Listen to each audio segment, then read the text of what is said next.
கர்த்தர் நல்லவர். கர்த்தருடைய பரிசுத்த நாமத்துக்கு மகிமை உண்டாகட்டும். நம்ம தொடர்ந்து இந்த வசனங்களை தான் தியானம் பண்ண போகிறோம். என்ன வசனம்? பிரியமானவனே, உன் ஆத்துமா வாழ்வது போல நீ எல்லாவற்றிலும் வாழ்ந்து சுகமாய் வாசிக்க பார்க்கலாம். 3 யோவான் 1-2 வசனங்கள்.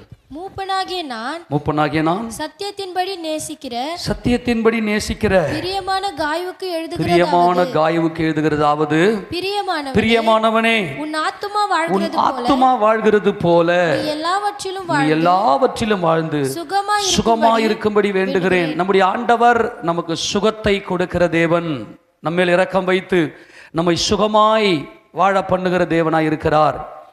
நம்ம கடந்த வாரத்தில் நாம் பார்த்தோம், ஏன் அப்போஸ்தலனாகிய யோவான் இப்படி காயுவை வாழ்த்துகிறார் என்று சொல்லி. அதுக்கு காரணம் என்னவென்றால் 5வது வசனம், பிரியமானவனே, நீ சகோதரருக்கும் அந்நியருக்கும் செய்கிற யாவற்றையும் உண்மையாய் செய்கிறாய். அதாவது அன்பிலே பூர்ணப்பட்டவர். அன்பில்லாதவன் தேவனை அறியான், தேவன் அன்பாகவே இருக்கிறார். ஆக இந்த காயு கிறிஸ்துவின் அன்பிலே, தேவ அன்பிலே பூர்ணப்பட்டவராய் கிறிஸ்து இயேசுவை தன்னுடைய இருதயத்திலே தரித்து கொண்டு அப்பாவின் அன்பிலே அவர் பூர்ணப்பட்டிருக்கிறார். எந்த அன்பிலே? கிறிஸ்து இயேசுவை நம்முடைய இருதயத்திலே நாம் தரித்து கொள்ளுவோமேயானால் நம்முடைய இருதயம் வாழுகிறது, நம்முடைய ஆத்துமா வாழுகிறது, ஜீவனுடையதாயிருக்கிறது. அப்ப கிறிஸ்து இயேசுவை நம்முடைய இருதயத்தில் தரித்து கொள்வது என்பது கிருபை. கிறிஸ்து இயேசு நம்முடைய இருதயத்தில் தரித்து கொள்வது என்பது கிருபையின் பரிபூரணம். அப்ப கிறிஸ்து இயேசுவை நம்முடைய இருதயத்தில் தரித்து கொள்ள வேண்டுமேயானால் சத்தியத்தை ஆராய்ந்து பார்க்க வேண்டும். பெரோயா பட்டணத்தார் தினந்தோறும் வேத வாக்கியங்களை ஆராய்ந்தார்கள். அதனால் அவர்கள் நற்குணசாலிகளாய், இந்த நற்குணசாலி என்பது எல்லாருக்கும் நன்மை செய்வது. இவங்க யாரெல்லாம் நியாயந்திருக்க மாட்டாங்க, யாரெல்லாம் தேவையோட நெருக்கத்தோட ஒடுக்கப்பட்டு அவங்க தேவையோடு இருக்கிறார்களோ அவர்களுக்கு தேவன் மகிமைப்படும்படியாய் நற்கிரியை செய்தவர்கள். இவர்கள்தான் மீட்கப்பட்டவர்கள். இவர்கள் தேவனை முகமுகமாய் தரிசிக்கிறவர்கள். முகமுகம் தேவனை ஒருவனும் ஒரு காலம் கண்டதில்லை. ஆனால் பிதாவின் மடியில் இருக்கிற ஒரே பேரான குமாரனை அவரை வெளிப்படுத்தினார். சபையினுடைய நோக்கம் என்ன? சபையினுடைய வெற்றி என்ன? தேவனை முகமுகமாய் தரிசிக்க போகிறோம். அவருடைய சிருஷ்டிகளில் இன்ன வரைக்கும் யாரும் தேவனை பார்த்ததே இல்லை. ஃபஸ்ட்டு டைமா மணவாட்டி சபைதான் மேலே போய் தேவனை முகமுகமாய் தரிசிக்க போகிறது. அதனால்தான் காயுவுக்கு அவர் எழுதும்போது 14வது வசனத்தில் வாசிமா 14, சீக்கிரமாய் உன்னை காணலாம் என்று நம்பியிருக்கிறேன், அப்பொழுது முகமுகமாய் பேசிக்கொள்ளுவோம். எப்படி பேசிக்கொள்ளுவோம்? ஏன் முகமுகம் சொல்றாரு? நல்லா கவனிக்கணும். சகோதரர்களாகிய நாம் முகமுகமாய் ஒருவரை ஒருவர் தரிசிக்க வேண்டும். ஏனென்றால் நம்முடைய இருதயத்துக்குள்ள கர்த்தரை நாம் தரித்திருப்போமே ஆனால், நம்முடைய இருதயத்துக்குள்ள கிறிஸ்து வாசமாக இருப்பதே ஆனால் எல்லாரும் என் சகோதர சகோதரிகள். அதனால்தான் இந்த காயு என்ன செய்தார் என்றால், சகோதர சிநேகம் உடையவராய், இந்த சகோதர சிநேகத்தில் அவர் பூரணப்பட்டவராய் அவர் என்ன செய்தார் என்றால், மீட்கப்பட்டவராய், மீட்பின் அனுபவத்தை உடையவராய், நீ சுகமாயிரு. எப்படி இரு? இந்த சுகம்னா என்ன பார்த்தோம் கடந்த புதன்கிழமை இன்னைக்கு நாம் தியானம் செய்யும்போது. கர்த்தருடைய பெரிதான கிருபையினாலே அந்த கொடுத்தல், தம்மை தாமே ஒப்பு கொடுத்தல், கணவனுக்காக மனைவி ஒப்பு கொடுத்தல், மனைவிக்காக கணவன் ஒப்பு கொடுத்தல், பிள்ளைகள் பெற்றோருக்கு ஒப்பு கொடுத்தல், அதே போல தேவையோடு இருக்கிற யாரெல்லாம் வேதனையோடு, தேவ பிள்ளைகள் வேதனையோடு இருக்கிறவர்களுக்கெல்லாம் தம்மை தாமே கொடுத்தல். எடுத்தல் என்பது அந்தி கிறிஸ்துவின் ஆவி, கொடுத்தல் என்பது கிறிஸ்துவின் ஆவி. ஆக காயு, அதாவது சபையில் இருக்கக்கூடிய தேவ பிள்ளைகளுக்கும் அல்லது நம்முடைய குடும்பத்தாருக்கும் உண்மையாய் செய்தார். அதே போல மற்ற அந்நியருக்கும் உண்மையாய் செய்தார். ஆக இந்த கிருபையில அவர் பூரணப்பட்டார். எப்படி நோவாவுக்கு கர்த்தருடைய கண்களில் கிருபை கிடைத்தது? நல்லா கவனிங்க, அந்த வசந்த வாசிங்க பார்க்கலாம். நோவாவுக்கோ கர்த்தருடைய கண்களில் கிருபை கிடைத்தது. அந்த வசந்த வாசிங்க. ஆதியாகமம் 6வது அதிகாரம் 8வது வசனத்தை வாசிங்க பார்க்கலாம். நோவாவுக்கோ கர்த்தருடைய கண்களில் கிருபை கிடைத்தது. கிருபை என்பதுதான் சுகம், மீட்பு, கொழுமையான அந்த பலனாகிய உயிர்த்தெழுந்த இயேசு கிறிஸ்து, ஜெயங்கொண்ட இயேசு கிறிஸ்துவை நம்முடைய இருதயத்தில் தரித்துக் கொள்வதுதான் கிருபை, கிருபையின் பரிபூரணம். இந்த கிருபையின் பரிபூரணம் தான் மணவாட்டி சபை. கண்மலையின் வெடிப்புகளிலும் சிகரங்களின் மறைவிடங்களிலும் தங்குகிற புறா, உத்தமி, அவங்க யார் அப்படின்னா தன்னுடைய இருதயத்தில் கிறிஸ்து இயேசுவை தரித்து கொண்டவர்கள். நோவாவுக்கு எப்படி கர்த்தருடைய கண்களிலே கிருபை கிடைத்தது? கவனிங்க, நோவாவுக்கோ கர்த்தருடைய கண்களில் என்ன கிடைச்சதாம்?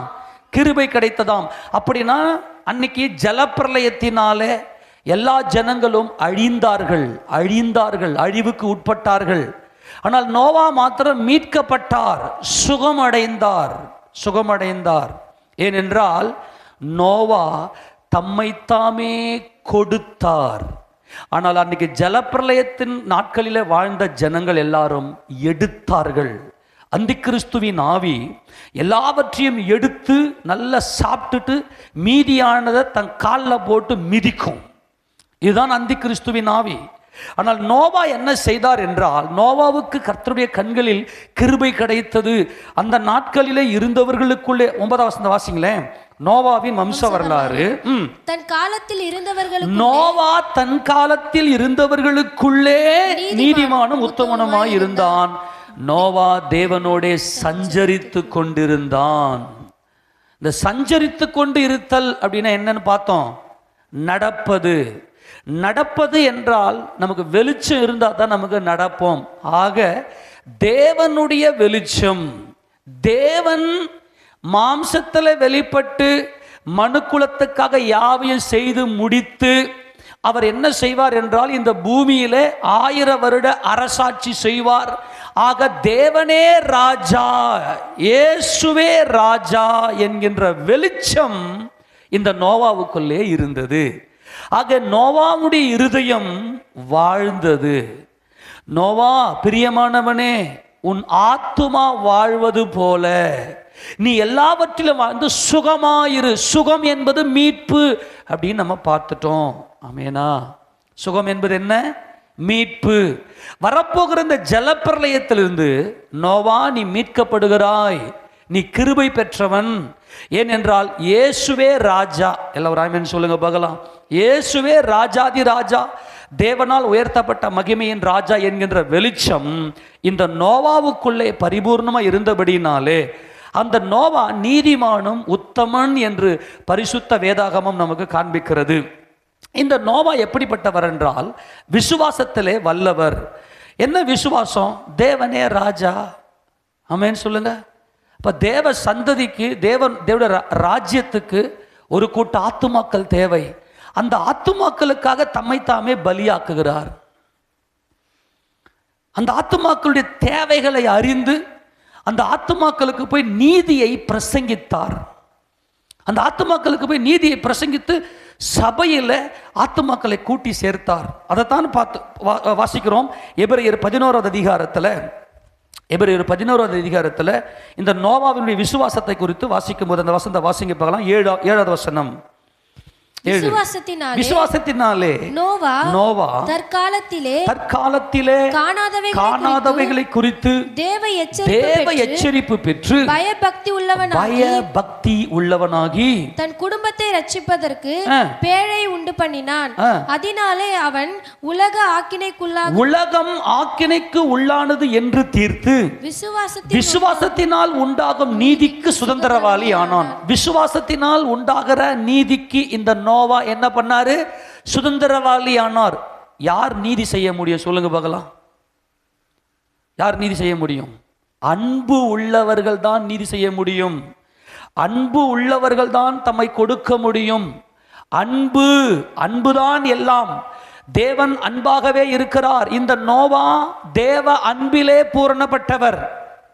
இந்த நோவா விசுவாசத்தினால் உண்டாகும் நீதிக்கு சுதந்திரவாளி. ஆக இந்த விசுவாசம் நீதி. கவனிக்கணும். இந்த விசுவாசம் என்ன? கற்பனையின் பொருள் என்னவெனில் சுத்த இருதயத்திலும் நல் மனசாட்சியிலும் மாயமற்ற விசுவாசத்திலும் பிறக்கும் அன்பே. ஆக அந்த விசுவாசம் என்பது தேவ அன்பு. ஓகேவா? 1 தீமோத்தேயு 1:5 வாசிங்க பார்க்கலாம். இந்த நோவா எப்படி அவர் வாழ்ந்தார்? பிரியமானவருடைய அந்த ஆத்துமா வாழ்கிறது. ஆத்துமா மீட்பு தான் நமக்கு அருமையானது. எடுத்து வாசிங்க பார்க்கலாம். 1 தீமோத்தேயு 1:5. கற்பனையின் பொருள் என்னவெனில் சுத்த இருதயத்திலும் நல் மனசாட்சியிலும் மாயமற்ற விசுவாசத்திலும் பிறக்கும் அன்பே. நல்லா கவனிங்க. எதை விசுவாசிக்கிறோம்? இயேசு கிறிஸ்து தேவகுமாரன், இயேசு கிறிஸ்து தேவன். ஆமென் சொல்லுங்க. இயேசு கிறிஸ்து தேவன், அவரே ராஜாதி ராஜா. அவர் தேவனுடைய ராஜ்யத்தில் என்னை கொண்டு போய் சேர்ப்பதற்காக எனக்காக தம்மைத்தாமே ஜீவனை கொடுத்தவர். அவருடைய ஜெயம் என்னுடைய ஜெயம். ஆமென். கர்த்தருடைய பட்டயம் அது என்னுடைய பட்டயம், அது கிதியோனுடைய பட்டயம் என்கின்ற அனுபவத்தை உடையவர்தான் இந்த நோவா. தன் காலத்தில் காணாதவைகளை குறித்து, தன் காலத்தில் என்ன காணலை அவர்னா, நோவாவின் நாட்கள் வரைக்கும் மழையே பூமியில் பெய்யலை. என்ன மேலே ஒரு ஹைட்ரோ ஆக்சைடு படலம் இருந்ததாக ஆராய்ச்சியாளர்கள் சொல்லுகிறார்கள். அது உண்மை. ஏனென்றால் ஆதியாகமம் 1வது அதிகாரத்தில் அதாவது பூமியில் இருந்த ஜலம் வானத்துக்கு மேலே, வானத்தில் கொஞ்சம் அப்புறம் பூமியில் கொஞ்சமாக பிரிக்கிறார். அது ரெண்டுத்துக்கு பிரிவு உண்டாக்கிறார். ஆகாய விரிவில் கொண்டு போய் அந்த ஜலத்தை வைக்கிறார். அந்த ஜலம்தான் நோவாவின் நாட்களில் ஜலப்பிரளயத்தை உண்டாக்கினது. நல்லா கவனிக்கணும். இன்னைக்கு நோவாவினுடைய இந்த பரிபூர்ண கிருபை, நோவாவுடைய ஆத்துமா வாழ்ந்தது.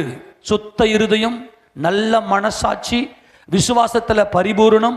இதுதான் இந்த விசுவாசத்தில் பிறக்கும் அன்பே. இந்த விசுவாசம் என்ன? தேவன் இருக்கிறார். அண்ட சராசரங்களையும் சிருஷ்டித்தவர் தேவன். தேவன் ஆவியாயிருக்கிறார். ஆவியாயிருக்கிற தேவனுக்கே என்றென்றைக்கு மகிமை.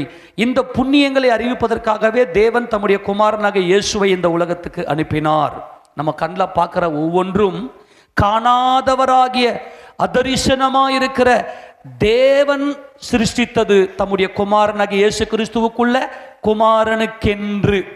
அப்படி இருக்க அவர் ஜலப்பிரளயத்திலிருந்து இந்த நோவாவுக்கு சுகத்தை கொடுத்தார். என்ன கொடுத்தார் சொல்லுங்க? என்ன கொடுத்தார்? சுகத்தை கொடுத்தார், ஜீவனை கொடுத்தார். அது மறுரூபத்தை காண்பிக்கிறது. தேவன் ஆவியா இருக்கிறார். நாமும் மறுரூப சரீரம் அடைந்து தேவனை முகமுகமாய் சந்திக்க போகிறோம். இந்த ஒரு மகத்துவத்தை நோவா அடைந்தார். நோவா தன் காலத்தில் இருந்தவர்களுக்குள்ளே அவர் நீதிமானும் உத்தமனுமாய் இருந்தார். உத்தமி, அந்த உத்தமன் என்றால் என் புறாவே, என் உத்தமியே, என் சகோதரியே, என் மணவாளியே என்றால் கண்மலையின் வெடிப்புகளிலும் சிகரங்களின் மறைவிடுகளிலும் தங்குகிற இந்த உத்தமி, இந்த புறா. ஆக நோவா ஒரு உத்தமனாக எங்கே வெளிப்படுத்தி காண்பிக்கிறார். அப்போ நோவா எப்படி இந்த கிருபையில பரிபூர்ணம் அடைந்தார் என்பதை நாம் பார்க்கிறதுக்கு முன்பதாக நோவாவின் நாட்களில் என்ன நடந்துச்சு? நோவாவின் நாட்களில் என்ன நடந்துச்சு? நோவா தன் காலத்தில் இருந்தவர்களுக்குள்ளே எப்படி நீதிமானும் உத்தமனுமாய் இருந்தார்? நல்லா கவனிக்கணும். அது இன்னைக்கு சபைக்கும் அது பொருந்தும். ஏன்னா நோவாவின் நாட்களில் நடந்தது போலவே மனுஷகுமாரன் வரும் நாட்கள்லையும் நடக்கும் அப்படின்னு ஏசப்பா சொல்லிட்டாரு. அது மாறாது. ஆமென். மாறுமாது? மாறாது. ஆனால் அப்படி இருக்கையில் நோவா மாத்திரம் எப்படி இந்த கிருபையில பரிபூர்ணம் அடைந்தார்? இன்னைக்கு நம்ம மெயினாக ஃபோக்கஸ் பண்றது நோவா எப்படி கிருபையில பரிபூர்ணம் அடைந்தார். கர்த்தாவே, உம்முடைய கிருபை எவ்வளவு அருமையானது. அதனால் மனுபுத்திரர் உம்முடைய சட்டையின் மறைவில் தஞ்சம் அடைவார்கள். அந்த சட்டையின் மறைவு என்பது கிறிஸ்து இயேசுவினுடைய ஜெயம், அவருடைய உயிர்த்தெழுந்து பிதாவாகிய தேவனுடைய வலது பாரசத்தில் உட்கார்ந்திருக்கிற அந்த மகிமை. அப்போ இந்த மகிமை நோவாவுக்கு எப்படி கிடைச்சது? இப்போ நம்ம இதை அப்படியே இது எப்படி கம்பைன் பண்ண போறோம்னா, இந்த கடைசி நாட்களில் எப்படி அநேக பேர் கிருபையை இழந்து விட்டார்கள். எப்படி கிருபையை இழக்கிறாங்க? அவருடைய தேவன் கிருபையை பரிபூர்ணமாய் மனுக்குலத்துக்கு கொடுத்துட்டார். இதை மனுக்குலம் வாங்க மறுக்குது. தேவனுடைய கிருபையை மனுக்குலம் பூரணப்பட மறுக்கிறது. ஆனால் தேவன் இரக்கத்தில் ஐஸ்வர்யம் உள்ளவர், அவர் கிருபையில் ஐஸ்வர்யம் உள்ளவர். அவருடைய கிருபையின் ஐஸ்வர்யத்தை தேவன் நமக்கு பரிபூர்ணமாய் கொடுத்திருக்கிறார். ஆக இன்னைக்கு கிருபையை நோவாவின் நாட்கள் இந்த ஜனங்கள் எப்படி இழந்தார்கள்? நோவா எப்படி இந்த கிருபையில பலப்பட்டார்? எப்படி இந்த கிருபையை காத்துக்கொண்டார், தேவன் மனுக்குலத்துக்கு கொடுத்த இந்த கிருபையை எப்படி காத்துக்கொண்டார். அந்த வசனத்தை வாசிக்கலாம். மத்தேயு சுவிசேஷ புத்தகம் 24 கர்த்தர் பேசுறாரு இல்லையா, நோவாவின் நாட்கள் 24வது அதிகாரம் 37 வாசிக்க பார்க்கலாம். நோவாவின் காலத்தில் எப்படி நடந்ததோ அப்படியே மனுஷகுமாரன் வரும் காலத்திலும் நடக்கும். இந்த வசனத்தை ஏன் இதை சொல்றாருன்னா, இயேசுவுடைய ரகசிய வருகை, சபை எடுத்துக்கொள்ளப்படுதல், மணவாட்டி மீட்கப்படுதல், மணவாட்டிக்கு சுகம் உண்டாகுதல் என்பதை குறித்து பேசுகிறார். 36 அந்த நாளையும் அந்த நாழிகையும் என் பிதா ஒருவர் தவிர மற்றொருவனும் அறியான், பரலோகத்தில் உள்ள தூதர்களும் அறியார்கள். ஆமென் சொல்லுங்க. ஆக இயேசு கிறிஸ்துவினுடைய சபை எடுத்துக்கொள்ளப்படுதல், மணவாட்டி சபை மணவாளனை சந்திக்கிற அந்த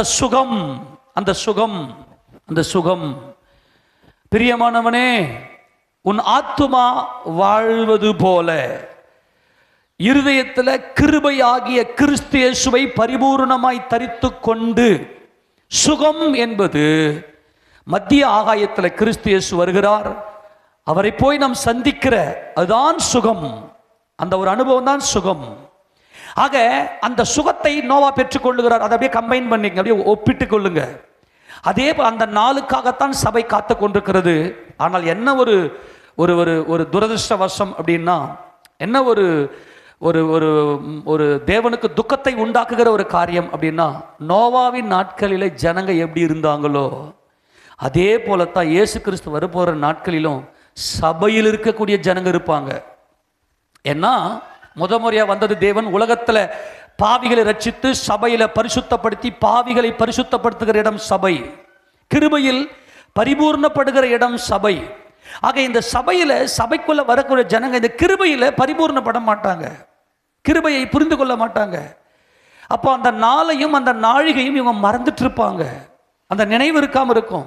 ஏன்னா நோவாவின் காலத்தில் எப்படி நடந்ததோ அப்படியே மனுஷகுமாரன் வரும் காலத்தில் நடக்கும். எப்படி எனில் ஜலப்பிரளயத்துக்கு முன்னான காலத்திலே நோவா பேழைக்குள் பிரவேசிக்கும் காலம் வரைக்கும் ஜனங்கள் புசித்தும் குடித்தும் பெண் கொண்டும் பெண் கொடுத்தும் ஜலப்பிரளயம் வந்து அனைவரையும் வாரிக்கொண்டு போக மட்டும் உணராதிருந்தார்கள்.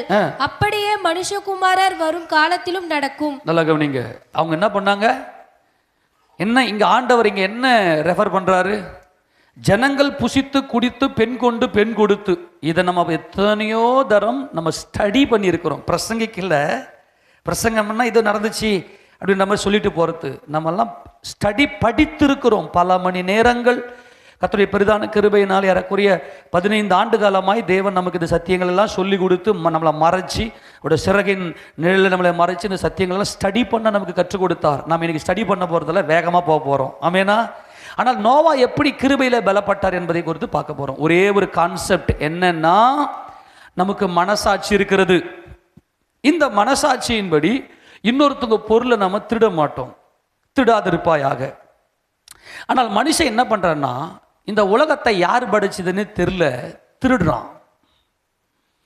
அவன் மனசாட்சிக்குள்ள ஒரு வெளிச்சம் கிடைக்கணும். என்ன வெளிச்சம் கிடைக்கணும்னா, இந்த வானத்தை பூமியும் தேவன் படைத்தார், தேவகுமாரனாகிய இயேசு கிறிஸ்து இந்த பூமியினுடைய ராஜாதி ராஜா, அவரே தேவனுடைய ராஜாதி ராஜா என்கின்ற வெளிச்சம் இந்த நோவாவுக்கு மாத்திரமே கிடைத்தது. நோவாவின் காலத்தில் இந்த ஜனங்களுக்கு ஆவியா இருக்கிற, மரித்து அடக்கம் பண்ணப்பட்ட உயிர் தெழுந்த இயேசு கிறிஸ்துவே ராஜாதி ராஜா என்கின்ற வெளிச்சம் கிடைக்கவில்லை. நோவாவுக்கு மாத்திரமே இந்த வெளிச்சம் கிடைத்தது. இந்த ஜனங்களுக்கு உணர்வு இல்லாமல் இருந்தார்கள், அந்தகாரத்துக்குள்ளே இருந்தார்கள். நோவாவின் காலத்தில் இருந்த ஜனங்கள் அந்தகாரத்துக்குள்ளே இருந்தார்கள். தேவன் என்னென்னைக்குமே, அது எந்த காலமாக இருக்கட்டும், அது மனசாட்சியின் காலமாக இருக்கட்டும், அது அரசாட்சியின் மனித அரசாட்சியின் காலமாக இருக்கட்டும், நியாயப்பிரமாணத்தின் காலமாக இருக்கட்டும், கிருபையின் காலமாக இருக்கட்டும், எந்த காலமாக இருந்தாலும் அவர் மனுக்குலத்துக்கு தம்முடைய வெளிச்சத்தை அனுப்பி கொண்டே இருக்கிறார். ஆனால் ஜனங்கள் தான் உணர மாட்டுறாங்க, உணர மறுக்கிறாங்க. சரி, நோவாவின் நாட்களில் அப்படி என்ன நடந்துச்சு? ஏன்னா இப்ப சபையை குறித்து பேசுறாரு. அந்த நாளையும் அந்த நாழிகையும் என் பிதா ஒருவர் தவிர வேறொருவனும் அறியான் அப்படின்னு சொல்லிட்டு கர்த்தரங்க சொல்றாரு. அப்படியானால் சபையை குறித்து தான் பேசுறாரு. சபைக்கு அன்னைக்கு என்ன நடந்துச்சு, சபைக்கு அன்னைக்கு என்ன, அதுதான் நமக்கு ஃபோக்கஸ் இன்னைக்கு. ஏன்னா பிரியமானவனே, உன் ஆத்மா வாழ்வது போல நீ எல்லாவற்றிலும் வாழ்ந்து நீ சுகமா இருக்க வேண்டுகிறேன். நம்முடைய ஆத்மாவில் ஒரு இளைப்பாறுதல் கிடைக்க வேண்டும், நம்முடைய ஆத்மாவில் ஒரு சமாதானம் இருக்க வேண்டும், இந்த மாம்சத்திலிருந்து விடுதலை ஆக்கப்பட்டிருக்க வேண்டும். நான் மறுபடியும் சொல்றேன், இந்த மாம்சத்திலிருந்து நாம் விடுதலை ஆக்கப்பட்டவர்களாய் நம்முடைய ஆத்மா ஒரு இளைப்பாறுதலுக்குள்ளே இருக்க வேண்டும். தாவீதினுடைய அரசாட்சியின் நாட்களில் ஜனங்களுக்கு ஒரு இளைப்பாறுதல் கிடைச்சது. சாலமோனுடைய ஆட்சி காலத்தில் அந்த இளைப்பாறுதல் பரிபூர்ணமாக எல்லா ஜனங்களுக்கும் கிடைச்சி, அவனவன் தன் தன் அத்தி மரத்தின் கீழும் அவனவன் தன் தன் திராட்சை தோட்டத்தின் கீழும் இளைப்பாறுதலோடு இருந்தார்கள். அந்த இளைப்பாறுதல் தான் தேவன் நமக்கு கொடுக்க விரும்புகிறார். இந்த மாம்சத்தில் பாவம் இருக்கிறது, இந்த மாம்சத்தில் இச்சை வந்துவிட்டது, ஆதாம் பாவம் செய்ததும். ஆனால் கர்த்தர் அந்த நாட்களிலே அவர்கள் பாவம் செய்த பிற்பாடும் கூட தம்முடைய நீதியை, கரங்களை ஊத்திராம சொல்லாமா, அந்த நீதியின் வஸ்திரமாகிய அந்த தோல் உடையை, அது தேவ நீதி, அந்த தோல் உடை என்பது தேவ நீதியை எடுத்து மனுக்குலத்துக்கு உடுத்தி அனுப்பிவிட்டார். இந்த கிருபையை நீங்கள் புரிந்து கொள்ள வேண்டும் என்று தேவன் இன்னைக்கு வரைக்கும் மனுக்குலத்தோடு பேசிக்கொண்டே இருக்கிறார். அவருடைய இரக்கங்களுக்கு முடிவே இல்லை. அந்த தோலுடை என்பது தேவ நீதி. ஆனால் இந்த தேவ நீதியை உணராமல் அந்த நாட்களில் இந்த ஜனங்க என்ன செய்தாங்க? ஆனால் அந்த ஜனங்களுக்கு மத்தியில் இந்த தேவ நீதியாகிய இந்த தேவ கிருபையை எப்படி நோவா காத்து கொண்டார்? ஏன்னா மாம்சம் தேவனுக்கு எதிரானது. தேவன் ஆவியா இருக்கிறார், நாமோ மாம்சத்தோடும் இரத்தத்தோடும் இருக்கிறோம். இந்த மாம்சத்தோடும் இரத்தத்தோடும் இருக்கிற நம்மை மீட்கிறதுக்காகத்தான் தேவன் தம்முடைய குமாரனை அனுப்பினார். அப்ப தேவனே ராஜா, இயேசு கிறிஸ்துவே ராஜா என்கின்ற அந்த நீதியை மனுக்குலம் உணர வேண்டும். இப்போ தோலுடைய உடுத்தி அனுப்பிச்சார் இல்லையா ஆதாம் யாவாளுக்கு. அப்ப அந்த தோலுடைய எங்கிருந்து வந்துச்சு? ஒரு ஆட்டுக்குட்டி அடிக்கப்பட்டுச்சு. ஆமேனா? ஆட்டுக்குட்டி அடிக்கப்பட்டது. இந்த ஆட்டுக்குட்டியானவரே சர்வத்துக்கும் ராஜாதி ராஜா, அவருடைய நாமமே எல்லா நாமத்துக்கும் மேலானது என்பதை இந்த ஆதாமுக்கும் ஏவாளுக்கும் இந்த மனுக்குலத்துக்கு தேவன் காண்பித்தார். கடகடன்னு வேகம் இந்த வசனத்தை வாசிங்க, எடுத்து வாசிக்கலாம். ஆதியாகமத்தின் புத்தகம் 3வது அதிகாரத்தில் அந்த தோல் உடையை உடுத்தி அனுப்பினார். அந்த வசனத்தை வாசிங்க பார்க்கலாம். வாசிங்க. எங்கிருந்து வாசிக்க தெரியுமா? 21 மட்டும் வாசிங்க, ஃபுல்லா வாசிக்க வேணாம். 3:21. தேவனாகிய கர்த்தர் ஆதாமுக்கும் அவன் மனைவிக்கும் தோல் உடைகளை உண்டாக்கி அவர்களுக்கு உடுத்தினார். சரி, இந்த தோல் உடையிலிருந்து அவர்களுக்கு என்ன கற்பித்து அனுப்பினார் என்றால், உங்களுக்காக ஒரு ஆட்டுக்குட்டி அடிக்கப்படும், அந்த ஆட்டுக்குட்டியானவர் ஜெயங்கொண்டவர், அவர் நாமமே எல்லா நாமத்துக்கும் மேலானது, அவருடைய ராஜ்யத்துக்கு நீங்க வாங்க. ஆமேனா? அவர் ராஜ்யத்துக்கு நீங்க வாங்க. இந்த நாமம் எல்லா நாமத்துக்கும் மேலான உயர்ந்த நாமம். ஏனென்றால் அவர் தம்மைத்தாமே பலியாக ஒப்பு கொடுத்தவர். அவர் தேவனுடைய ரூபமாய் இருந்தும், மகிமையெல்லாம் யாருக்கு மகிமை? ஆவியா இருக்கிற தேவனுக்கே. ராஜ்யமும் வல்லமையும் மகிமையும் என்றென்றைக்கும் யாருடையவைகள்? தேவனுடையவைகள். அப்ப கிறிஸ்துவானவர் தேவனுடைய ரூபமாய் இருந்தும் தேவனுக்கு சமம் என்பதை கொள்ளையாடின பொருளாக எண்ணாமல், அதான் அது திருடாமல் தேவனுக்கு சமமாய் இருப்பதை கொள்ளையாடின பொருளாக எண்ணாமல் தம்மைத்தாமே வெறுமையாக்கி அடிமையின் ரூபம் எடுத்து மனுஷர் சாயலானார். ஆதலால் தேவன், அந்த வசந்த வாசிங்க, பிலிப்பியர் 2வது அதிகாரம். ஆதலால் தேவன், வாசி 2 எத்தனை வசனம்? அவர் எத்தனை வசனம்னு? 9 வாசி. ஆதலால் தேவன் எல்லாவற்றுக்கும் மேலாக அவரை உயர்த்தி இயேசுவின் நாமத்தில். யார் நாமத்தில்? சொல்லுங்க, யார் நாமத்தில்? யார் நாமத்தில்? எல்லாரும் சொல்லுங்க பார்க்கலாம். மனுக்குலத்துக்கு மனிதர்கள் புரிந்து கொள்ள வேண்டிய ஒரு அன்பு என்ன? ஆதலால் தேவன் எல்லாவற்றுக்கும் மேலாக அவரை உயர்த்தி இயேசுவின் நாமம். சொல்லுங்க, யார் நாமம்? இயேசுவின் நாமத்தில் வானோர் பூதலத்தோர் பூமியின் கீழானுடைய முழங்கால் யாவும் முடங்கும்படிக்கும். எல்லாம் யார் நாமத்துல? இந்த ரகசியத்தை உணர்ந்தவர் தான் நோவா. அதற்கு முன்பதாகவே இந்த ரகசியத்தை, இந்த வெளிச்சத்தை அடைந்தவர் ஏனோக்கு. ஏனோக்கு 300 வருஷம் தேவனோடு சஞ்சரித்து கொண்டிருந்து 365 ஆண்டு காலம் அவர் இந்த பூமியில ஜீவித்தார். அதுக்கு பிற்பாடு நோவா என்ன செய்தார் என்றால், 300, அதாவது நோவா தேவனுடைய சஞ்சரித்து கொண்டிருந்தார். அப்படின்னா என்ன அர்த்தம்னா, இயேசுவே ராஜா, அவர் நாமமே உயர்ந்தது, தேவன் அவர் நாமத்தை உயர்த்தி வைத்திருக்கிறார், அவரே என்றென்றைக்கும் ராஜா. புரிஞ்சு போச்சா? அவங்க என்ன செய்தாங்கன்னா, தேவனுடைய மீட்புக்குள்ள இந்த நோவா உள்ளே வந்து விட்டார். தேவனுடைய சஞ்சரித்து கொண்டிருந்தார். என்ன காரணம்? கிறிஸ்து எப்படி பாவிகளுக்காக தம் ஜீவனை கொடுத்தாரோ அதே போல நோவாவும் தம்முடைய ஜீவனை தம் குடும்பத்தாருக்கு கொடுத்தார், தம்முடைய சகோதரர்களுக்கு கொடுத்து கிறிஸ்துவின் ராஜ்யத்தில் அவர் இடம்பெற்றார். இந்த கிருபையில பரிபூர்ணம் அடைந்தார். ஆமெனா? இந்த சரீரத்தில் தேவ சித்தம் செயல்படும்படி கர்த்தர் சரீரத்தை சிருஷ்டித்தார்.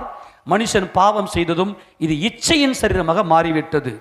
எல்லா சுபாவங்களும் மனிதனுக்குள்ளே வந்துவிட்டது. இவங்க என்ன பண்ணாங்கன்னா, இந்த மனுஷங்க நோவாவின் நாட்களில் ஆவியாயிருக்கிற கர்த்தரை மகிமைப்படுத்தாமல், ஆவியாயிருக்கிற இயேசு ராஜாவை மகிமைப்படுத்தாமல், எல்லா நாமத்துக்கும் மேலான வெற்றி பெற்ற நாமமாக இயேசு ராஜாவை மகிமைப்படுத்தாமல் எல்லாரும் என்ன செஞ்சாங்கன்னா, தங்களுடைய பெயரை பெருமைப்படுத்தினாங்க.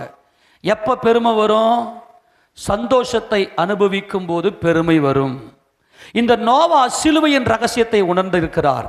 உணர்ந்து விட்டு தேவனை மகிமைப்படுத்தினார். அப்போ இவங்க என்ன செய்தாங்கன்னா, நோவாவின் நாட்களில் இருந்த ஜனங்கள் அங்கே மனுஷகுமாரத்திகள் அப்படின்னும், மனுஷர்கள் என்றும் தேவ புத்திரர் என்றும் அங்கே வேறு பிரிக்கிறத பார்க்கிறோம். மனுஷங்கன்னா யாரு? தேவ புத்திரர்னா யாரு? தேவ வசனத்தை பெற்றுக்கொண்டவர்கள் தேவர்கள். அவங்க தான் வசனத்தின் வெளிச்சம். கிறிஸ்துவை குறித்த வெளிச்சம் அன்னைக்கு ஒரு குறிப்பிட்ட ஜனங்களுக்கு வந்துச்சு. அவர்கள் தான் தேவகுமாரர்.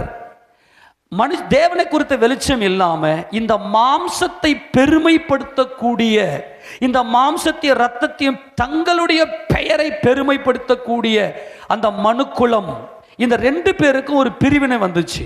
இவங்க யாருன்னா, இவங்க காயினுடைய வம்சத்தார். இவங்க எப்படிப்பட்டவங்கன்னா, தன் சகோதரர், அதாவது பொல்லாங்கனால் உண்டாயிருந்து தன் சகோதரனை பகைத்த காயினை போல் இருக்க வேண்டாம் அப்படின்னு வேதம் நமக்கு சொல்லுகிறது. அப்போஸ்தலனாகிய யோவான் அவர் நிருபத்தில் எழுதுவதை நாம் பார்க்கிறோம். இப்போ நல்லா கவனிங்க. இப்போ டிஃபரெண்ட் புரிஞ்சு போச்சா? எல்லா நாமத்துக்கும் மேலான நாமம் யாருடைய நாமம்? இயேசு கிறிஸ்துவின் நாமம். இந்த நாமத்தை உயர்த்தினது தேவபுத்திரர். ஏனென்றால் அவர்களுக்கு தேவனுடைய வெளிச்சம் அவர்களுக்கு உள்ளே கிடைச்சது. ஆனால் தங்களுடைய பெயரை பெருமைப்படுத்தினவர்கள் மனுஷர்கள், மாம்சத்தோடும் இரத்தத்தோடும் இருக்கிறவர்கள். டிஃபரெண்ட் புரிஞ்சு போச்சா? இப்போ என்ன டிஃபரெண்ட், என்ன நமக்கு தேவைன்னா, ஒரு மனிதனுடைய இருதயம் ஆத்மா வாழ வேண்டும். நல்லா கவனிங்க, எடுத்து வாசிங்க பார்க்கலாம். 6வது அதிகாரம் 1 ஆதியாகமம் 6:1 வாசிங்க பார்க்கலாம். மனுஷர் பூமியின் மேல் பெருக துவங்கி. யார் பெருகுனாங்க? மனுஷர் பூமியின் மேல் பெருக துவங்கி அவர்களுக்கு குமாரத்திகள் பிறந்தபோது தேவகுமாரர் மனுஷகுமாரத்திகளை அதிக சௌந்தரியம் உள்ளவர்கள் என்று கண்டு அவர்களுக்குள்ளே தங்களுக்கு பெண்களை தெரிந்து கொண்டார்கள். டிஃபரெண்டா புரிஞ்சுங்க. மனுஷன் அப்படின்னா யார் தெரியுமா? மாம்சத்தோடும் இரத்தத்தோடும் இருக்கிறவன். இவர்கள் பாவம் செய்ததும் இவர்களுக்குள்ள இச்சை வந்து விட்டது. அவங்க என்ன பண்ண ஆரம்பிச்சாங்கன்னா, இந்த உலகத்தை தகாத விதமாய் அனுபவிக்க ஆரம்பித்தார்கள்.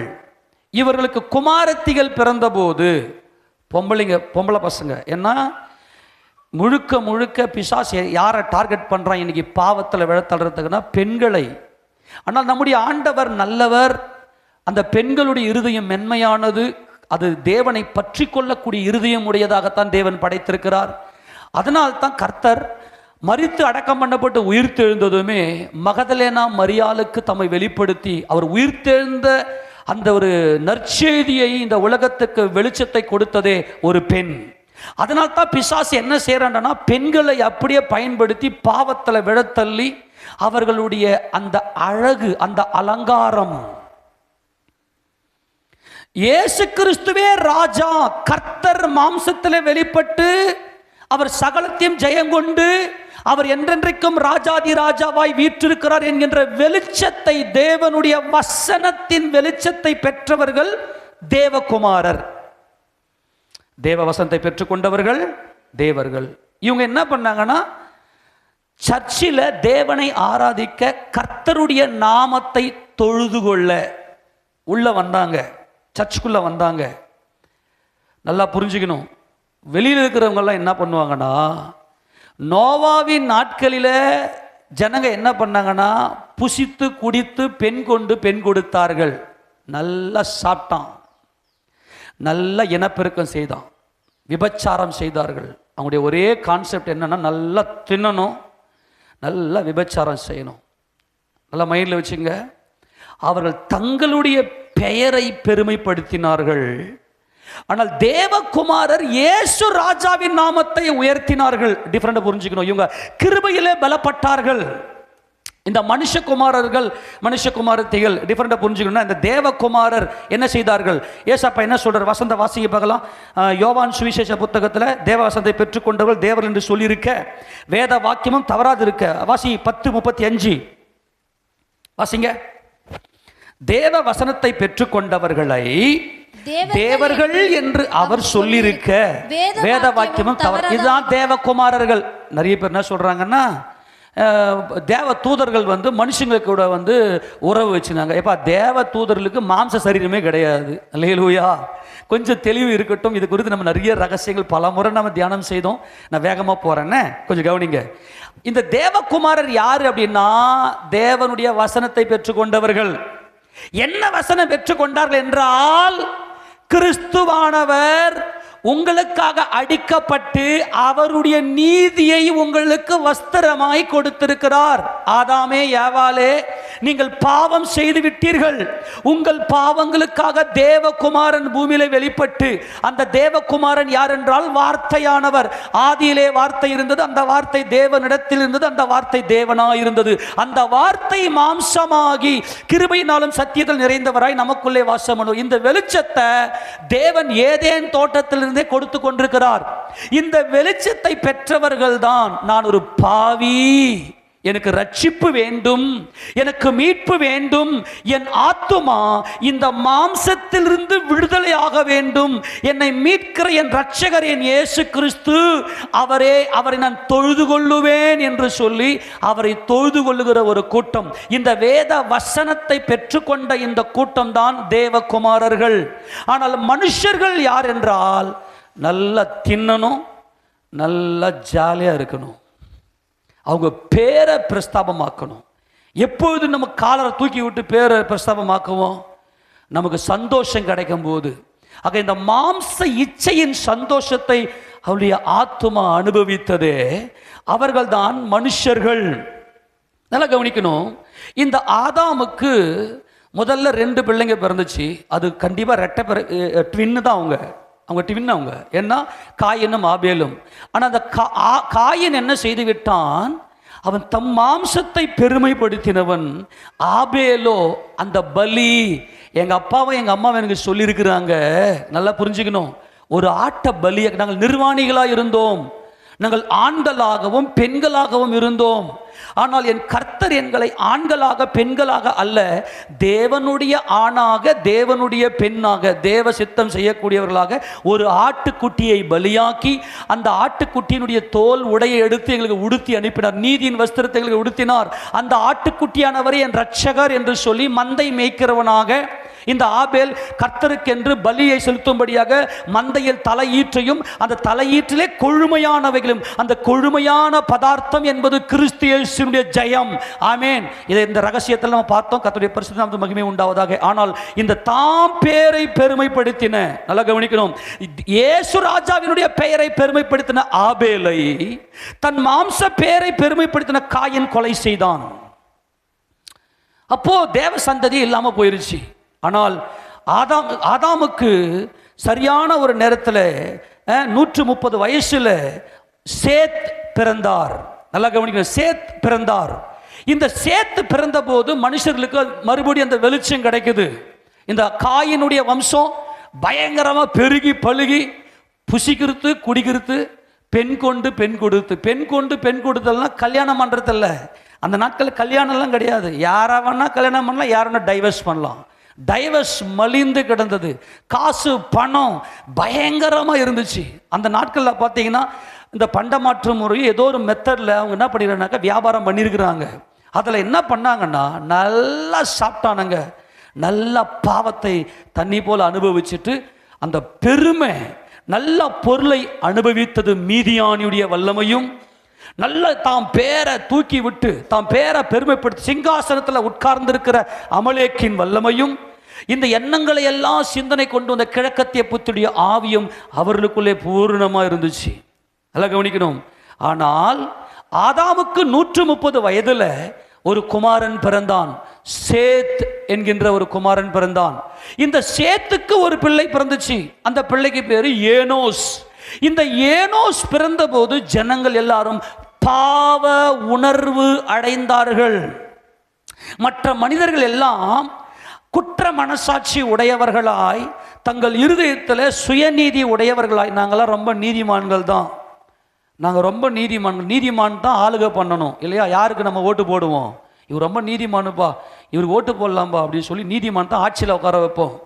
அதே போல் மனுஷங்க என்ன பண்ணிட்டேன்னா, குற்ற மனசாட்சி, நாங்கள்லாம் ரொம்ப நீதி உள்ளவர்கள் தான், நாங்கள்லாம் ரொம்ப நீதி, தங்களுடைய மாம்சத்தை பெருமைப்படுத்தி, தங்கள் மாம்சத்தை பெருமைப்படுத்தி நல்ல இச்சையை அனுபவிக்க ஆரம்பித்தார்கள். இந்த மனுஷ குமாரத்திகள் எப்படி இருந்தாங்கன்னா, எப்படி இருக்கணும்? பொம்பளைங்க எப்படி இருக்கணும்? அப்போ ஆண்களை கவர் பண்ணணும். என்ன பண்ணணும்? இன்னைக்கும் இந்த வஞ்சகத்தினால் ஏதேன் தோட்டத்திலையும் ஸ்திரியை போய் வஞ்சித்தான். ஏனென்றால் கர்த்தர் பானாக் என்றால் பெண்ணை கர்த்தர் கட்டினார், பில்ட் பண்ணார். அந்த பெண்ணால் மட்டும்தான் ஒரே நேரத்தில் எல்லா வேலையும் செய்ய முடியும். ஒரு ஆம்பளை பார்த்தீங்கன்னா பைத்தியக்காரன் அவன். எப்படி ஒன்றில் மட்டும் மைனஸ் செலுத்தி அடி போயிடுவான். ஆனால் ஒரு பெண்ணை எடுத்துக்க பார்க்கலாம். உண்மையை பெண்ணினுடைய அந்த நடத்துதல் பயங்கர ஆச்சரியத்துக்குரியது. ஒரு பெண்ணு தான் வீட்டை கட்ட முடியும். குணசாலினி ஸ்திரீ தன் வீட்டை கட்டுகிறாள். அந்த வீட்டை கட்டக்கூடிய ஒரு நல்ல குடும்பத்தை கட்டக்கூடிய ஒரு பவர், ஒரு வல்லமையை அந்த பெண்ணுக்குள்ளே தேவன் வைத்து படைத்திருக்கிறார். அதனால்தான் இந்த பிசாசு என்ன செய்யறான்னா, அந்த வீட்டை கட்டக்கூடாதபடிக்கு முதல் குடும்பமாகிய ஏதேன் குடும்பத்தில் உள்ள புகுந்து அவன் என்ன செய்தான்னா, அந்த பெண்ணை வஞ்சித்தான். ஏவாளுடைய மனம் வஞ்சிக்கப்பட்டது. அதே அப்படியே ட்ரிக்கை பயன்படுத்தி இந்த மனுஷ குமாரத்திகளை அசிங்கமா ட்ரெஸ் பண்ண வச்சு, அசிங்கமா ஆண்களை இழுத்து, இவங்க என்ன செய்தாங்கன்னா, மனம் போன போக்கில் நல்லா தின்றது, நல்லா பாவம் செய்கிறது, பாவத்தை செஞ்சுட்டு தங்களுடைய பெயரை போஸ்டர் வச்சு ஒட்டுறது. இப்போ இந்த ஜனங்களில் இருந்து கிருபை, இயேசு என் கர்த்தர், அவர் எங்களுக்காக சிலுவையிலே பலியானவர், அவர் எங்களை மீட்டெடுக்கும்படி அவர் மாம்சத்தில் வெளிப்படுகிறவர், அவருடைய கிருபை, அவருடைய நீதியை, அவர் பலியாகி அவருடைய நீதியின் வஸ்திரமாகிய தோளுடையை, தேவ நீதியின் வஸ்திரத்தை எங்களுக்கு கொடுத்திருக்கிறார். அவர் சிலுவையிலே பலியாகி இருக்கிறார். என் பாவத்திற்காக, எனக்காக அவர் ஜெயம் எடுத்திருக்கிறார். கர்த்தருடைய பட்டயம் அது என்னுடைய பட்டயம். அவர் மாம்சத்தோடும் இரத்தத்தோடும் வந்து அவர் சிலுவையிலே பலியாகி என்னை மீட்டவர். அவருடைய நாமம் உயர்ந்தது, அவருடைய பேர் பிரஸ்தாபமானது என்று கர்த்தருடைய நாமத்தை தொழுது கொள்ள ஆரம்பித்தார்கள். எடுத்து வாசிங்க பார்க்கலாம். 4வது அதிகாரம் ஆதியாகமத்தின் புத்தகத்தில் 25-26 வசனங்களை வாசிக்கலாம். பின்பு ஆதாம் தன் மனைவியை அறிந்தான். அவள் ஒரு குமாரனை பெற்று, காயின் கொலை செய்த ஆபேலுக்கு பதிலாக தேவன் எனக்கு வேறொரு புத்திரனை கொடுத்தார் என்று சொல்லி அவனுக்கு சேத் என்று பெயரிட்டாள். சேத்துக்கு ஒரு குமாரன் பிறந்தான். அவனுக்கு ஏனோஸ் என்று பெயரிட்டான். அப்பொழுது மனுஷர் கர்த்தருடைய நாமத்தை தொழுது கொள்ள ஆரம்பித்தார்கள். எல்லா கரங்களும் தெரியாமன்னு சொல்லுங்க. எல்லாம் கவனிங்க. இந்த இடத்துல ஒரு மாபெரும் ரகசியத்தை தேவன் வெளிப்படுத்தி கொடுக்கிறார். கர்த்தருடைய பரிசுத்த நாமம் மகிமைப்படுவதாக. கவனிங்க. இப்போ தேவனை தொழுது கொண்ட ஆபேலை இந்த மனுஷனாகிய மாம்சத்துக்கும் ரத்தத்துக்கும் பெருமையை சேர்க்கிற, மாம்சத்தையும் ரத்தத்தையும் ஆராதிக்கிற, மாம்சத்தையும் ரத்தத்தையும் பலியாக்காமல் மாம்சத்தையும் ரத்தத்தையும் பெருமைப்படுத்துகிற அந்த பேர் பிரஸ்தாபத்தை படுத்துகிற இந்த காயினுக்கு பதிலாக 130 வயசுல தேவன் சேத்தை கொடுத்தார். இந்த சேத், நல்லா கவனிங்க, சேத்துக்கும் ஒரு பிள்ளை பிறக்கிறது. கரெக்டா பார்த்தீங்கன்னா அந்த சேத்துக்கு ஏனோஸ், ஏனோஸ் என்றால் ஒரு மனிதன் அல்லது ஒரு மேன் அல்லது ஒரு தாழ்மை. அந்த தாழ்மைக்குள்ள வராங்க. தாங்கள் மனுஷர்கள் என்பதை உணர்கிறார்கள். ஏன்னா தேவர்கள் தான் ஆட்சி பண்ணணும். தேவன் ஆவியா இருக்கிறார். தேவகுமாரனாக இயேசு கிறிஸ்து மாம்சத்தை ஜெயித்து அவர் ஆவியா இருக்கிறார். அவர் தான் வந்து பூமியை ஆட்சி செய்யணும். இவங்க என்ன செய்யறாங்கன்னா, அப்பொழுது மனுஷர் கர்த்தருடைய நாமத்தை, அப்படி இருக்குதா மனுஷர், இந்த மனுஷர் என்கின்ற வார்த்தை காரண பெயர். காரணம் என்னது? அந்த இடத்துல காலல், கெய்த், லாமேது, லாமேது என்கின்ற வார்த்தை எங்க பயன்படுத்தப்பட்டிருக்கிறது. காலல் என்றால் தீட்டு என்று அர்த்தம். தீட்டு என்றால் சகோதரிகளுக்கு 3 மாதத்தில் 3 நாள் வறுமை மாதவிடாய், அந்த தீட்டை குறிக்கிற வார்த்தை. அதாவது டிஃபைல், அதாவது தீட்டு அல்லது ப்ரொஃபேன் அல்லது கேவலமான என்கின்ற வார்த்தை. சேத்துக்கு ஒரு குமாரன் பிறந்தான், ஏனோஸ். அவனுக்கு என்ன பேர் வைக்கிறாரு? இந்த தேவகுமாரர். தேவகுமாரருக்கு தேவனுடைய வார்த்தையின் வெளிச்சம் கிடைத்து விட்டது. தேவன் மாம்சத்திலே வெளிப்படுவார். தேவன் மாம்சத்திலே வெளிப்பட்டு மாம்சத்தையும் ரத்தத்தையும் மீட்டுக் கொள்ளுவார். அவர் சிலுவையிலே பலியாகி மாம்சத்தோடும் ரத்தத்தோடும் இருக்கிற மனிதனை மீட்டுக் கொள்வார். அவன் ஜீவ பலியாகி விசுவாசம் உள்ளவனாகி விசுவாசத்தில் பூரணப்பட்டு, ஏனென்றால் அவர்களுக்கு ஒரு உணர்வு வந்துச்சு, நாங்கள் அத்தனை மனுஷர் கர்த்தருடைய நாமத்தை தொழுது கொள்ள ஆரம்பித்தால் தீட்டானவர்கள், நாங்கள் எல்லாரும் பாவிகள் அப்பா, கரங்களுக்கு தெரியாமல் சொல்லாமா, நாங்கள் எல்லாரும் தீட்டானவர்கள் ஆண்டவரே. 64வது அதிகாரம் ஏசாயா புத்தகத்தில், கர்த்தாவே நாங்கள் அனைவரும் நாங்கள் தீட்டானவர்களை போல் இருக்கிறோம், எங்கள் நீதிகளெல்லாம் அழுக்கான கந்தை அல்ல, தீட்டான கந்தை. நாங்கள் போட்டி கொண்டுக்கிற அந்த வஸ்திரம் எல்லாம், அதுதான் நான் பல முறை சொல்லிட்டேன், இது ரொம்ப ஆபத்து. வஸ்திரத்தை தரித்திருப்பது என்பது தேவனுக்கு விரோதமான மாபெரும் பாவம். ஆக வஸ்திரம் தரித்து கொண்டிருக்கிற அத்தனை பேரும் தேவனுக்கு சத்துருக்கள். ஆனால் தேவன் மனுக்குலத்தின் மேல கிருபை வைத்திருக்கிறார். ஆமென் சொல்லுங்களேன். நம்ம எல்லாரும் இந்த மிருகத்தை போல இல்லாமல் தேவனுடைய நாமத்தை தொழுது கொள்ளக்கூடியவர்களாய் மனுஷர், அதாவது அந்த இடத்துல எப்படி நம்ம வாசிக்கிறோம், நான் வாசிக்கிறேன் பாருங்களேன். அந்த மனுஷர் என்ற இந்த வார்த்தையில தீட்டானவர்கள் சொல்லி வாசிமா சேர்த்து. சேத்துக்கும் ஒரு குமாரன் பிறந்தான், அவனுக்கு தீட்டானவர்கள் என்று இல்லம்மா, அவனுக்கு ஏனோஸ் என்று பெயரிட்டான். அப்பொழுது தீட்டானவர்கள் கர்த்தருடைய நாமத்தை, யாரை? கர்த்தருடைய நாமம் சொல்லு. கர்த்தருடைய நாமம் என்னது? யாருடைய நாமம்? எப்பா ஆவியா, தேவன் எப்படி இருக்கிறாரு? ஆவியா இருக்கிறார். தேவகுமாரனுக்கு இயேசு கிறிஸ்து ஆவியா இருக்கிறார். அவர் ஜெயங்கொண்டவர். அவருடைய நாமம், அவருடைய நாமம் மகிமைக்குரியது. இன்னைக்கும் பாருங்க, சர்ச்சுக்குள்ள இருப்பாங்க, அவங்கள பத்தி ஒன்று சொல்லிட்டாங்கன்னா முடிஞ்சது வேலை, அவங்களால தாங்கிக்கவே முடியாது. ஏன்? தங்களுடைய பெயரை அவர்கள் மகிமைப்படுத்துகிறார்கள். ஒரே ஒரு அவங்க ஆத்துமா அப்படியே படபட அடிக்கும், இலைப்பாறுதலே இருக்காது, அவங்களால பொறுத்துக்கவே முடியாது. என்ன, அவங்க மாம்சத்தையும் ரத்தத்தையும் ஆராதிக்கிறவர்கள். ஆனால் சேத்துடைய வம்சத்தார் ஏனோஸ் என்பது, நாங்கள் தீட்டப்பா, பாவிக்கு ஏது பெருமை, காரி மூஞ்சில துப்புனா கூட அதை தொடச்சி போட்டு, பிரதர் உங்களுக்கு என்ன வேணும், இதான் ஏனோஸ், இதான் சேத்தின் சந்ததி. ஏனென்றால் அவர்கள் தேவ கிருபையிலே பூரணப்பட்டவர்கள். ஆமென் சொல்லுங்க. எதில் பூரணப்பட்டவங்க? தேவ கிருபையில பூரணப்பட்டவர்கள். எடுத்து வாசிக்க பார்க்கலாம். ஏசாயா 64:4 வாசிங்க வேகமா. ஏசாயா 64:4 வாசி பார்க்கலாம். 64:6 வாசிங்க. நாங்கள் அனைவரும் தீட்டானவர்கள் போல் இருக்கிறோம். இதங்க சேத்தின் வம்சத்தார். நாங்கள் அனைவரும் எப்படி இருக்கிறோம்? சபையார் அனைவரும் எப்படி இருக்கிறோம்? இப்ப நாங்கள் அல்ல, நாங்கள் அனைவரும் ஒருமைப்பாடு.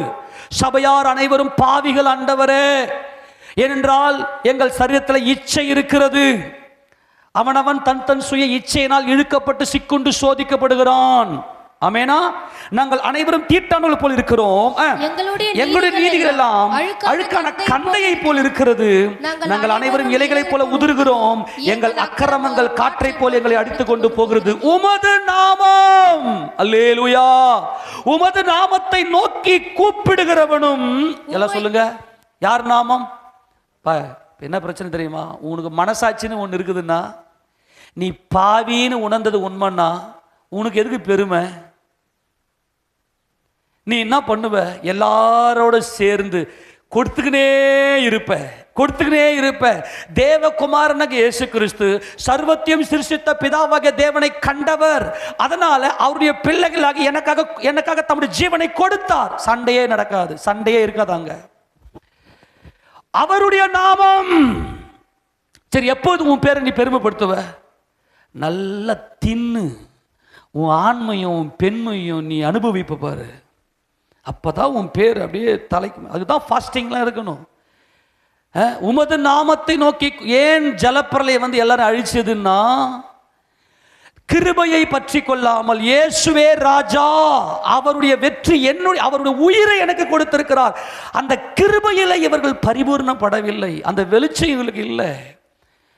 தேவகுமாரனாக இயேசு கிறிஸ்து அவருடைய உயிரை எனக்கு கொடுத்து, அவர் நாமம் உயர்ந்தது, அவர் நாமத்தை நான் உயர்த்துவேன், அவர் நாமம் எல்லா நாமத்துக்கு மேலானது என்கின்றது வெளிச்சம் இல்லை. இவங்க என்ன செய்தாங்க? சபையில் இருக்கிற ஜனங்கள் எல்லாம் என்ன செய்தாங்க? நாங்கள் தீட்டானவர்கள் ஆண்டவரே. ஏனென்றால் என் கர்த்தராகிய இயேசு கிறிஸ்து அவர் மாம்சத்தில் வெளிப்பட்டு ஆவியாயிருக்கிற தேவனையே எப்போதும் பெருமைப்படுத்தினார், மகிமைப்படுத்தினார்.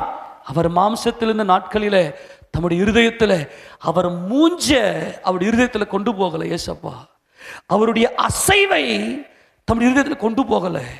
அதனால்தான் எல்லா நாமத்துக்கும் மேலான நாமத்தை அவருக்கு தந்தருளினார். பிதாவாகிய தேவன் எல்லா நாமத்துக்கும் மேலான நாமத்தை அவர் ஏன் தந்தருளினார் என்றார், கர்த்தராகிய இயேசு கிறிஸ்து அவர் இந்த பூமியிலே அவர் வாசம் பண்ணும் போது தம்முடைய முகத்தை அவர் ஒரு வினாடி கூட தம்முடைய இருதயத்தில் கொண்டு போகல, நீதிமான்னு கொண்டு போகல. ஏன்னா அவர் பாவ சரீரத்தில் வந்தார் பாவியை மீட்கிறதுக்கு. ஆனால் அவரோ பாவம் செய்யவில்லை. அவருடைய ஆத்ம மீட்பு மிகவும் அருமையானது. இந்த ரகசியத்தை உணர்ந்தவர்கள் தான் தேவகுமாரர். இயேசு கிறிஸ்து பாவம் செய்யாதவர். அவர் மாம்சத்தை சிலுவையிலே ஆணியடித்து கொன்றவர். இவரே சிங்காசனத்தில் வீற்றிருக்கிற தேவனுடைய ராஜா. இவர் தேவன். இயேசு கிறிஸ்து தேவன். சொல்லுங்க, இயேசு கிறிஸ்து யாருங்க? தேவன். அவரே சிங்காசனத்தில் வீற்றிருக்கிறவர். இந்த ரகசியத்தை உணர்ந்தவர்கள் தான் இந்த சேத்தின் வம்சத்தார். இந்த சேத்தின் வம்சத்தார் நாங்கள் அனைவரும் தீட்டானவர்கள். அப்பா, நாங்கள் அத்தனை பேரும் தீட்டானவர்கள். சபையில் இருக்கிறவர்களாக இருக்கட்டும், சபையை விட்டு வெளியே இருக்கிறவர்கள், நாங்கள் தீட்டானவர்கள். எங்கள் நீதிகள் எல்லாம் அழுக்கான கந்தை. ஏதேன் தோட்டத்தில் திருடி சாப்பிட்டுட்டு திருடுத்தனமாக அவரை விட்டு வெளியே ஓடியாந்துட்டோம். ஆனாலும் அவருடைய கிருபை இன்று வரைக்கும் நம்ம மேல் பரிபூர்ணமாக இருக்கிறது. ஆமேன் சொல்லுங்களேன். அவர் இரக்கத்தில் ஐஸ்வர்யம் உள்ள தேவன். என் மகனே, என் மகளே, நீ மனம் திரும்பிடு. அப்ப என்ன செய்யணும்? இந்த சரீரத்தை மூடிடணும். நம்முடைய ஆத்மாவுடைய மூடிக்கணும். சரீரத்தை ஃபுல்லாக மூடணும். கவனிங்க, இன்னைக்கு பார்த்தீங்கன்னா இன்னைக்கு சபைகள்லாம் இன்னைக்கு வேற மாதிரி போயின்னு இருக்குது. உலகத்தோடு கலந்துச்சு. நாங்கள்லாம் தீட்டுப்பா. எங்க பேரில் எங்களுக்கு ஒரு பேரை வச்சுக்கணும். நீதிமானுக்கு தான் பேர் வைக்கணும். அவர் பேர் சொல்லி அழைக்கிற தேவன். நீதிமானுக்கு தான் பேரு. பாவி துரோகிக்கு எதுக்கு பேரு? இவன் பேரை பெருமைப்படுத்துறான். ஆனால் இந்த சேத்தின் வம்சத்தார் எப்படிப்பட்டவர் என்றால், நாங்கள் தீட்டு, எங்கள் கர்த்தர் ராஜாதி ராஜா, அவர் நாமம் உயர்ந்தது.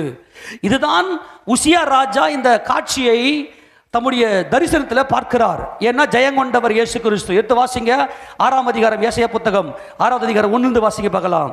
உசியா ராஜா மரணமடைந்த வருஷத்தில் ஆண்டவர் உயரமும் உன்னதமான சிங்காசனத்தின் மேல் வீற்றிருக்க கண்டேன்.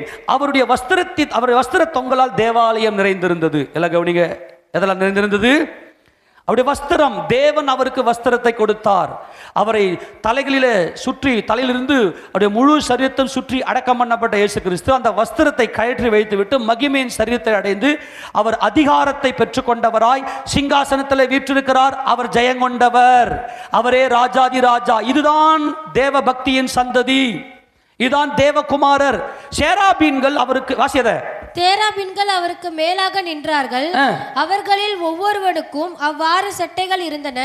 அவனவன் 2 சட்டைகளால் தன் முகத்தை மூடி, 2 சட்டைகளால் தன் கால்களை மூடி, 2 சட்டைகளால் பறந்து. எல்லாரும் சொல்லுங்க, எத்தனை சட்டை?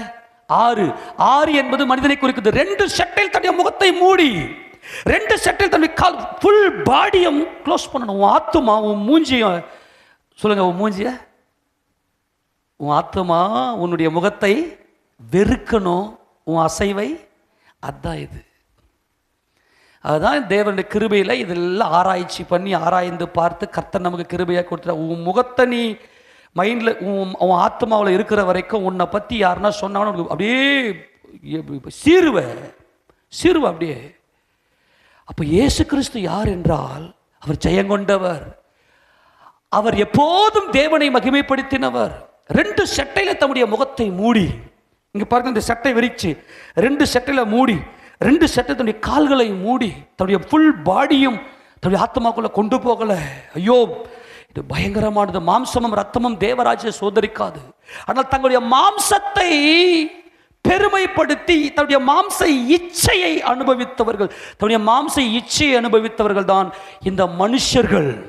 ஆனால் தங்களுடைய மாம்சத்தை பலியாக்கி, சிலுவையில் அவரோடு பலியாக்கி, 2 சட்டைகளை, பறந்து என்பது பரிசுத்த ஜீவியம், பறந்து என்பது பரிசுத்த ஜீவியம். அப்போ தன்னுடைய மாம்சத்தை சிலுவையிலே பலியாக்கி, நாங்கள் தீட்டானவர்கள், எங்கள் மாம்சத்தில் இச்சை இருக்கிறது. அதுதான் பவுல் சொல்லுகிறார், அந்தபடி முந்தின நடக்கக்கூடிய மோசம் போக்கும் இச்சைகளாலே கெட்டு போகிற பழைய மனுஷனை கலைந்து போட்டு உங்கள் உள்ளத்திலே புதிதான ஆவி உள்ளவர்களாகி மெய்யான நீதியிலும் பரிசுத்தத்திலும் தேவனுடைய சாயலாக சிருஷ்டிக்கப்பட்ட புதிய மனுஷனை தரித்து கொண்டிருக்கிறீர்கள் அல்லது தரித்து கொள்ளுங்கள். அப்ப இயேசு கிறிஸ்துவை நம்முடைய இருதயத்திலே தரித்து கொண்டு, ஆமென், அதான் மாம்சத்தில் விருத்த சேதனம், நம்முடைய ஆத்மாவில் விருத்த சேதனம் உடையவர்கள் என்பது இதுதான். அப்போ கூப்பிடுகிறவர்களின் சத்தத்தால் வாசலின் நிலைகள் அசைந்து ஆலயம் புகையினால் நிறைந்தது. அப்பொழுது நான், ஐயோ அதமானேன், நான் அசுத்த உதடுகளுள்ள மனுஷன், அசுத்த உதடுகளுள்ள ஜனங்களின் நடுவில் வாசமா இருக்கிறவன், சேனைகளின் கர்த்தராகிய ராஜாவை என் கண்கள், கரங்களை உயர்த்தி சொல்லாமா, சேனைகளின் கர்த்தராகிய ராஜாவை என் கண்கள் கண்டதே. இதைதான் ஆதாமுக்கு தேவன் வெளிப்படுத்தி கொடுத்தார். ஒரு ராஜா வருவார், அவர் ஜெயங்கொண்டவர், ஜெயங்கொண்டவர் தான் ராஜா. ஆமெனா.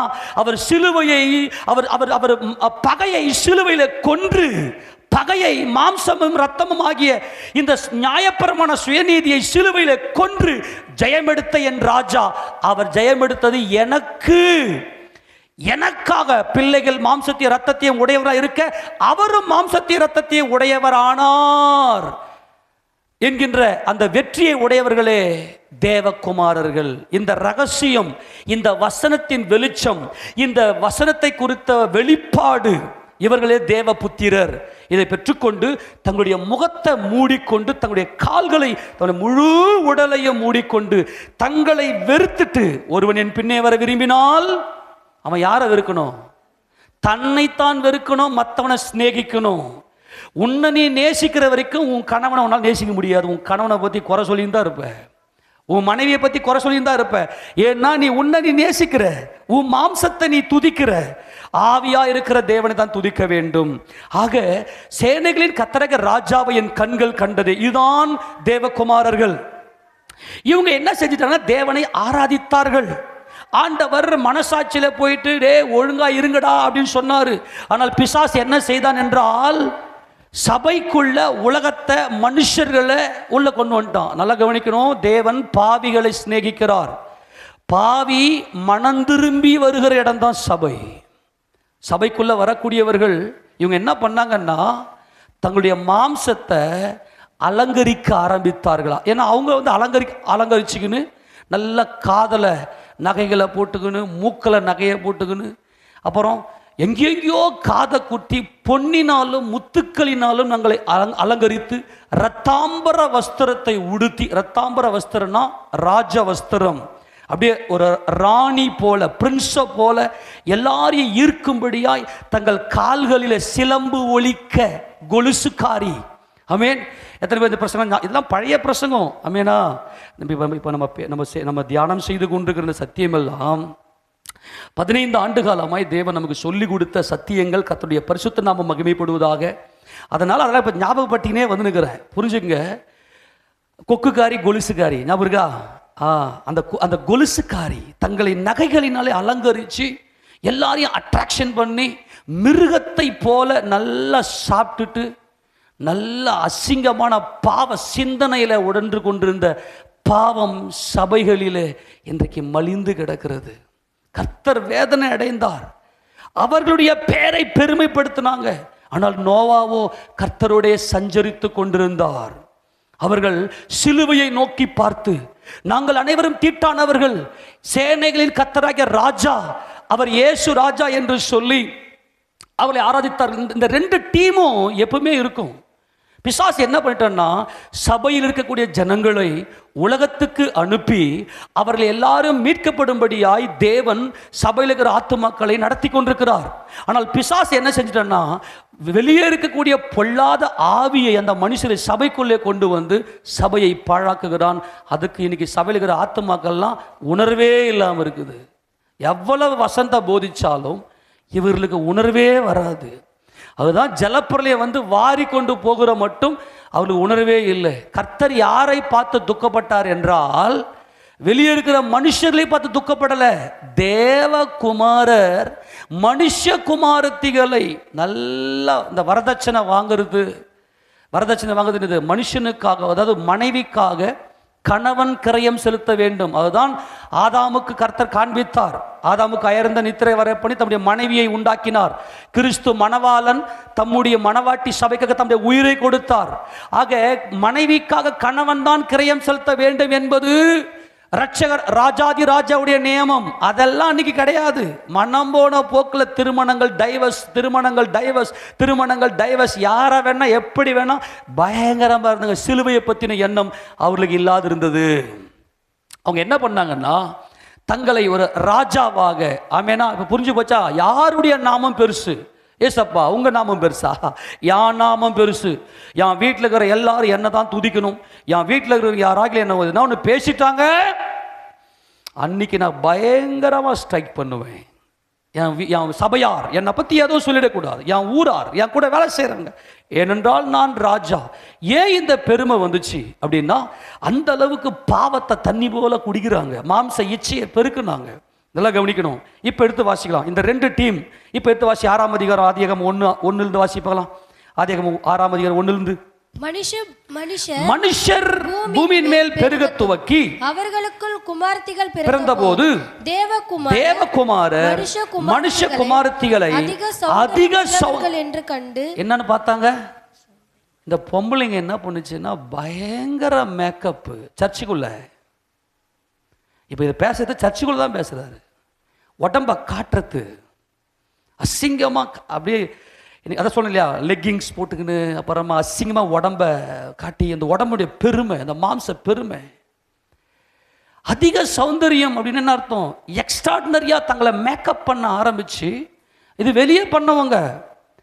இவனுங்க சபையில் இருக்கிறவங்க என்ன பண்ணிட்டாங்கன்னாக்கா, அந்நிய நுகத்தில் அவிசுவாசம் பிணைக்கப்படாத அந்நிய நுகம், ஒளிக்கும் இருளுக்கும் சம்பந்தம் ஏது, அப்புறம் விக்கிரங்களுக்கும் பேலியாளுக்கும் சம்பந்தம் ஏது, நீதிக்கும் அநீதிக்கும் ஐக்கியம் ஏது, கர்த்தர் சொல்லி ஒரு பெரிய வேறுபாட்டின் ஜீவியத்தைக்குள்ளே கொண்டு வருகிறார். இவனுங்க என்ன பண்ணிட்டாங்கன்னா, அந்த கிருபையை விட்டு விட்டு தேவனை ஆராதித்து கொண்டிருந்தவர்கள் தங்களை ஆராதிக்க ஆரம்பித்தார்கள். தங்களுடைய மாம்சே, நான் ஒரு வாலிபன், இந்த வாலிபத்துக்கு அந்த பொண்ணு தான் ஓகே, அந்த மாதிரி தான் அழகாக இருக்கணும், அந்த மாதிரி அழகு இருக்கணும்னு சொல்லிட்டு அந்த இச்சையில் இழுப்புண்டு போய் இந்த பாவத்தை தூண்டிவிட்ட பொல்லாத பிசாசு அன்னைக்கு இருந்த சபையாரை வஞ்சிக்கும்படியா, இன்னைக்கும் பாருங்க போகலாம், இன்னைக்கு வர ட்ரெஸ் எல்லாம் பார்த்தீங்கன்னா அப்படிதான். எப்படி தான் இவனுக்கு பிசாசு இப்படி தான் ஐடியா கொடுக்குறோன்னு தெரில. இப்போ லெக்கிங்ஸ் எல்லாம் யாராச்சும் நம்ம ஆளுங்களை பிளான் போட்டாங்க, இல்லை இந்த நகைகள், இந்த சிகை அலங்காரம், பியூட்டி பார்லர்லாம் அவனே அப்படிப்பட்ட ஆட்கள்லாம் ஏற்படுத்தி வச்சு அதில் ஈர்ப்புண்டு, அதில் இந்த ஜனங்களை, இந்த பெண்களை, குறிப்பாக பெண்களுக்கான இந்த ஆடை அலங்காரங்கள்லாம் பார்த்தீங்கன்னா இன்னைக்கு அதுக்குன்னே வருது. இன்னைக்கு அவர்கள் அதிக சௌந்தரியம், சபையில் இருக்கிற பெண்கள்லாம் தங்களை மூடிக்கொண்டார்கள், 2 சிறகுல தங்களுடைய அசைவை மூடிக்கொண்டார்கள். அதனால் இந்த பொண்ணுங்க எனக்கு வேணாம், அந்த பொண்ணுங்க தான் எனக்கு வேணும், அந்த மாதிரி அப்படி சொல்லிட்டு இந்த சந்ததியை பிசாசு என்ன பண்ணிட்டானாக்கா, பொல்லாத சந்ததியை இழுப்புண்டு போக வச்சு ஒன்றுமே இல்லை, தங்களுடைய பேரை பெருமைப்படுத்தினானுங்க. ராட்சதர்களாக இருந்தார்கள். நோவாவின் நாட்களில் எப்படி நடந்துச்சோ அப்படியே மனுஷகுமாரன் ஒரு நாட்களிலும் நடக்கும். என்ன நடந்துச்சு வாசிங்க பார்க்கலாம். அதிக சௌந்தரியம் உள்ள கண்டு அவர்களுக்குள்ளே தங்களுக்கு பெண்களை தெரிந்து கொண்டார்கள். என் மாமன் பொண்ணு, என் அத்தை பொண்ணு, என் மாமி பையன், என் சொந்தம், அவன் ரட்சிக்கப்பட்டுக்கிறானா, அபிஷேகம் பெற்றிருக்கிறானா, அதெல்லாம் இல்லை. அவன் ரொம்ப அழகு. அவனை ஈர்ப்புண்டு போயிட்டான், கிருபையை விட்டு விட்டான். இயேசு ராஜாவுடைய வெற்றி என்னுடைய வெற்றி. எனக்காக அவர் சிலுவையில் பலியானார். நான் தீட்டுள்ளவன், எனக்கு இந்த உலகத்தில் அதிகாரம் இல்லை என்பது சபை. இப்போ இவன் என்ன பண்ண, துணியை போட்டு நான் நீதி உள்ளவன், நான் நீதிமான்னு சொல்லிட்டு அப்படிப்பட்ட பாவத்தில் போயிட்டு பிள்ளைங்களை பெற்றெடுத்து நல்லா சாப்பிட்டாங்க, நல்லா புள்ளக்குட்டியை பெற்று போட்டாங்க. எல்லாம் துஷ்ட சந்ததி, ஒன்று கூட தேவனை ஆராதிக்கல. இன்னைக்கு உங்கள் பிள்ளைங்க தேவனை ஆராதிக்கிறாங்களா? என்ன நடந்துச்சு வாசிங்க பார்க்கலாம். அப்பொழுது கர்த்தர், என் ஆவி என்றைக்கும் மனுஷனுடைய போராடுவது இல்லை, அவன் மாம்சம் தானே, அவன் இருக்க போகிற நாட்கள் 120 வருஷம். ஆக டோட்டலா கர்த்தர் என்ன சொல்றாரு, மனுஷனை தான் பார்க்கிறாரு. மனுஷனில தேவனுடைய வசனத்தை பெற்றுக்கொண்டவர்கள் தேவகுமாரர்கள், வசனத்தை பெறாதவன் மனுஷன். அல்லேலூயா. புரிஞ்சு போச்சா? தேவனுடைய வசனத்துக்கு பயந்து பயந்து பயந்து கர்த்தருக்கு பயப்படுகிறவர்களே, நீங்கள் எல்லாரும் அவரை மகிமைப்படுத்துங்கள். எவன் ஒருவன் கர்த்தருக்கு பயந்து அவர் வழிகளில் நடக்கிறானோ அவன் பாக்கியவான். கர்த்தருக்கு பயந்து, இந்த கர்த்தருடைய வார்த்தைக்கு பயந்து, அவருடைய வார்த்தை தேவ வசனத்தை பெற்றுக்கொண்டால் நீ தேவகுமாரன், நீ தேவ புத்திரன். தேவ வசனத்தை நீ விட்டுட்டனா நீ மனுஷன். அதனால தான் கர்த்தர் சொல்ல, மனுஷனே தேவகுமாரனா இருந்த நீ இன்னைக்கு மனுஷனாக உள்ள உட்கார்ந்துக்கின்னு பாவத்தில் விழுந்து கொண்டு சிலுவையை பற்றின ரகசியம், சிலுவையை பற்றின உபதேசம் உனக்கு இல்லாமல் போனதே. இதுதான் கர்த்தர் அங்கலாய்க்கிறார். என் ஆவி என்றைக்கு மனுஷனுடைய போராடுகிறது இல்லை, அவன் மாம்சம்தானே. ஏன்னா தேவன் மாம்சத்தோடும் இரத்தத்தோடும் நம்மை சிருஷ்டித்தார். தேவன் ஆவியாயிருக்கிறார். எதற்காக நம்மை சிருஷ்டித்தார் என்றால், நாம் விசுவாசத்தில் பரிபூர்ணம் அடைந்து தேவனுடைய குமாரர்களாக கர்த்தராகிய இயேசு கிறிஸ்துவை நம்முடைய இருதயத்தில் தரித்து கொண்டு அந்த கொழுமையான பலனாகிய, அந்த கொழுமையான போஜனமாகிய இயேசு கிறிஸ்துவை நம்முடைய இருதயத்தில் தரித்து கொள்ளும்படிக்கு தம்முடைய குமாரனை கொடுத்தார். அவன் 120 வருஷம் தான் இருக்க போறான். அந்நாட்களில் ராட்சதர் பூமியிலே இருந்தார்கள். இந்த ராட்சதர் யாரு? அவங்க தான் மனுஷர்கள். ஏன் அவர் ராட்சதர்கள் என்றால், பின்பு தேவகுமாரர் மனுஷகுமாரத்திகளோடு கூடுகிறதினால் இவர்கள் அவர்களுக்கு பிள்ளைகளை பெற்ற போது இவர்களும் பூர்வத்திலே பேர் பெற்ற மனுஷராகிய பலவான்களாய் பேர். இவங்க தான் ராட்சதர். இப்போ ராட்சதர் என்ன? ஒருத்தருடைய பேரை சொன்ன, ஒரு நடிகனுடைய பேரை சொல்லு. ஆமா, அவர் தெரியும், அவர் தான் ராட்சதர். ஏன் இன்னைக்கு நடிகர்லாம் அரசியலுக்கு வராங்க? அவங்களாம் ஜெயன்ஸ், ராட்சதர்கள். அவங்களுடைய பேரு பிரஸ்தாபமாக இருக்குது. யாருடைய பேரு பிரஸ்தாபம் ஆகணும்? என் நாமத்தை பிரஸ்தாபப்படுத்துகிற எந்த ஸ்தானத்திலும் இறங்கி வந்து உங்களை ஆசீர்வதிப்பேன். யார் நாமம் பிரஸ்தாபப்படணும்? இயேசு ராஜாவுடைய நாமம் பிரஸ்தாபப்பட வேண்டும். ஏனென்றால் அவர் நாமமே எல்லா நாமத்துக்கும் மேலான நாமம். எப்போது உன் பேரை நீ பெருமைப்படுத்துவ? நீ நல்ல சந்தோஷமா இருக்கும்போது. சந்தோஷமே ராஜ்யம், சந்தோஷமே மகிமை. நீ எவ்வளவுக்கு எவ்வளவு இந்த மாம்ச சந்தோஷத்தை அனுபவிக்கிறியோ, நான் குறைஞ்ச ஆளா, நான் இலப்பமான ஆளா, நான் சம்பாதிக்கலையா, நான் இதை பண்ணலையா, நல்லா அனுபவிக்கிறது. ஒரு மிருகம் என்ன செய்யும்? நல்லா தின்னும், தான் வயிற்ற பெருக்கும், தான் இனத்தை பெருக்கும். அந்த மிருக வாழ்க்கை அல்ல நாம். நமக்கு மனசாட்சி இருக்கிறது. கிறிஸ்தேசுவை ஆராதிக்கும்படி தேவன் நம்மை அழைத்திருக்கிறார். இவங்க என்ன பண்ணாங்கன்னா, பேரை பெருமைப்படுத்தினாங்க. உன் மனைவி உன்னை ஒரு வார்த்தை, ஏதோ உன்னுடைய கிரியைகளை குறித்து, உன்னுடைய செயல்பாடை குறித்து உன் மனைவி ஒரு கருத்து சொல்லும்போது, நீ இளைப்பாறுதலோடு இருக்கிறியா, சமாதானமா, ஆமா அப்படின்னு சொல்லி ஒத்துக்க முடியுதா உன்னால? நோவா என்றால் ரெஸ்ட் என்று அர்த்தம், இளைப்பாறுதல் என்று அர்த்தம், ரெஸ்ட். ஏன்னா அவருடைய ஆத்துமா இந்த மாம்ச சரீரத்திலிருந்து மீட்கப்பட்டாயிற்று. இந்த மாம்சத்திலிருந்து மீட்கப்பட்டு, தன்னுடைய பெயரிலிருந்து மீட்கப்பட்டு தேவனை ஆராதிக்கிற அந்த மகிமைக்குள்ளே அந்த நோவா கடந்து வந்து விட்டார். நல்லா கவனிங்களேன், அவர்கள் பேர் பெற்ற மனுஷர். நல்லா கவனிங்க, பேர் பெற்ற. ராட்சதர் அப்படின்னா என்னமோ எங்க வேற்று கிரக வாசிங்க மாதிரி வந்துட்டு எங்கெங்கோ ஒரு பண்ணாங்க, அப்படி அல்ல.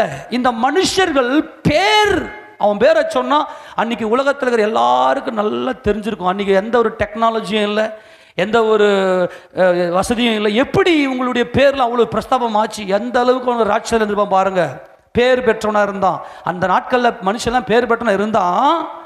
ஆனால் சபையில் இருக்கிறவன், சபையில் இருக்கிற தேவகுமாரன் மனுஷகுமாரத்திகளோட ஒன்று சேர்ந்து அவர்கள் பிள்ளைகளை பெற்ற போது அந்த பிள்ளைங்களும் கர்த்தருடைய நாமத்தை உயர்த்தாமல், ராஜாவுடைய நாமத்தை உயர்த்தாமல் தங்களுடைய பெயரை உயர்த்தினாங்க. அவ்வளவுதான்.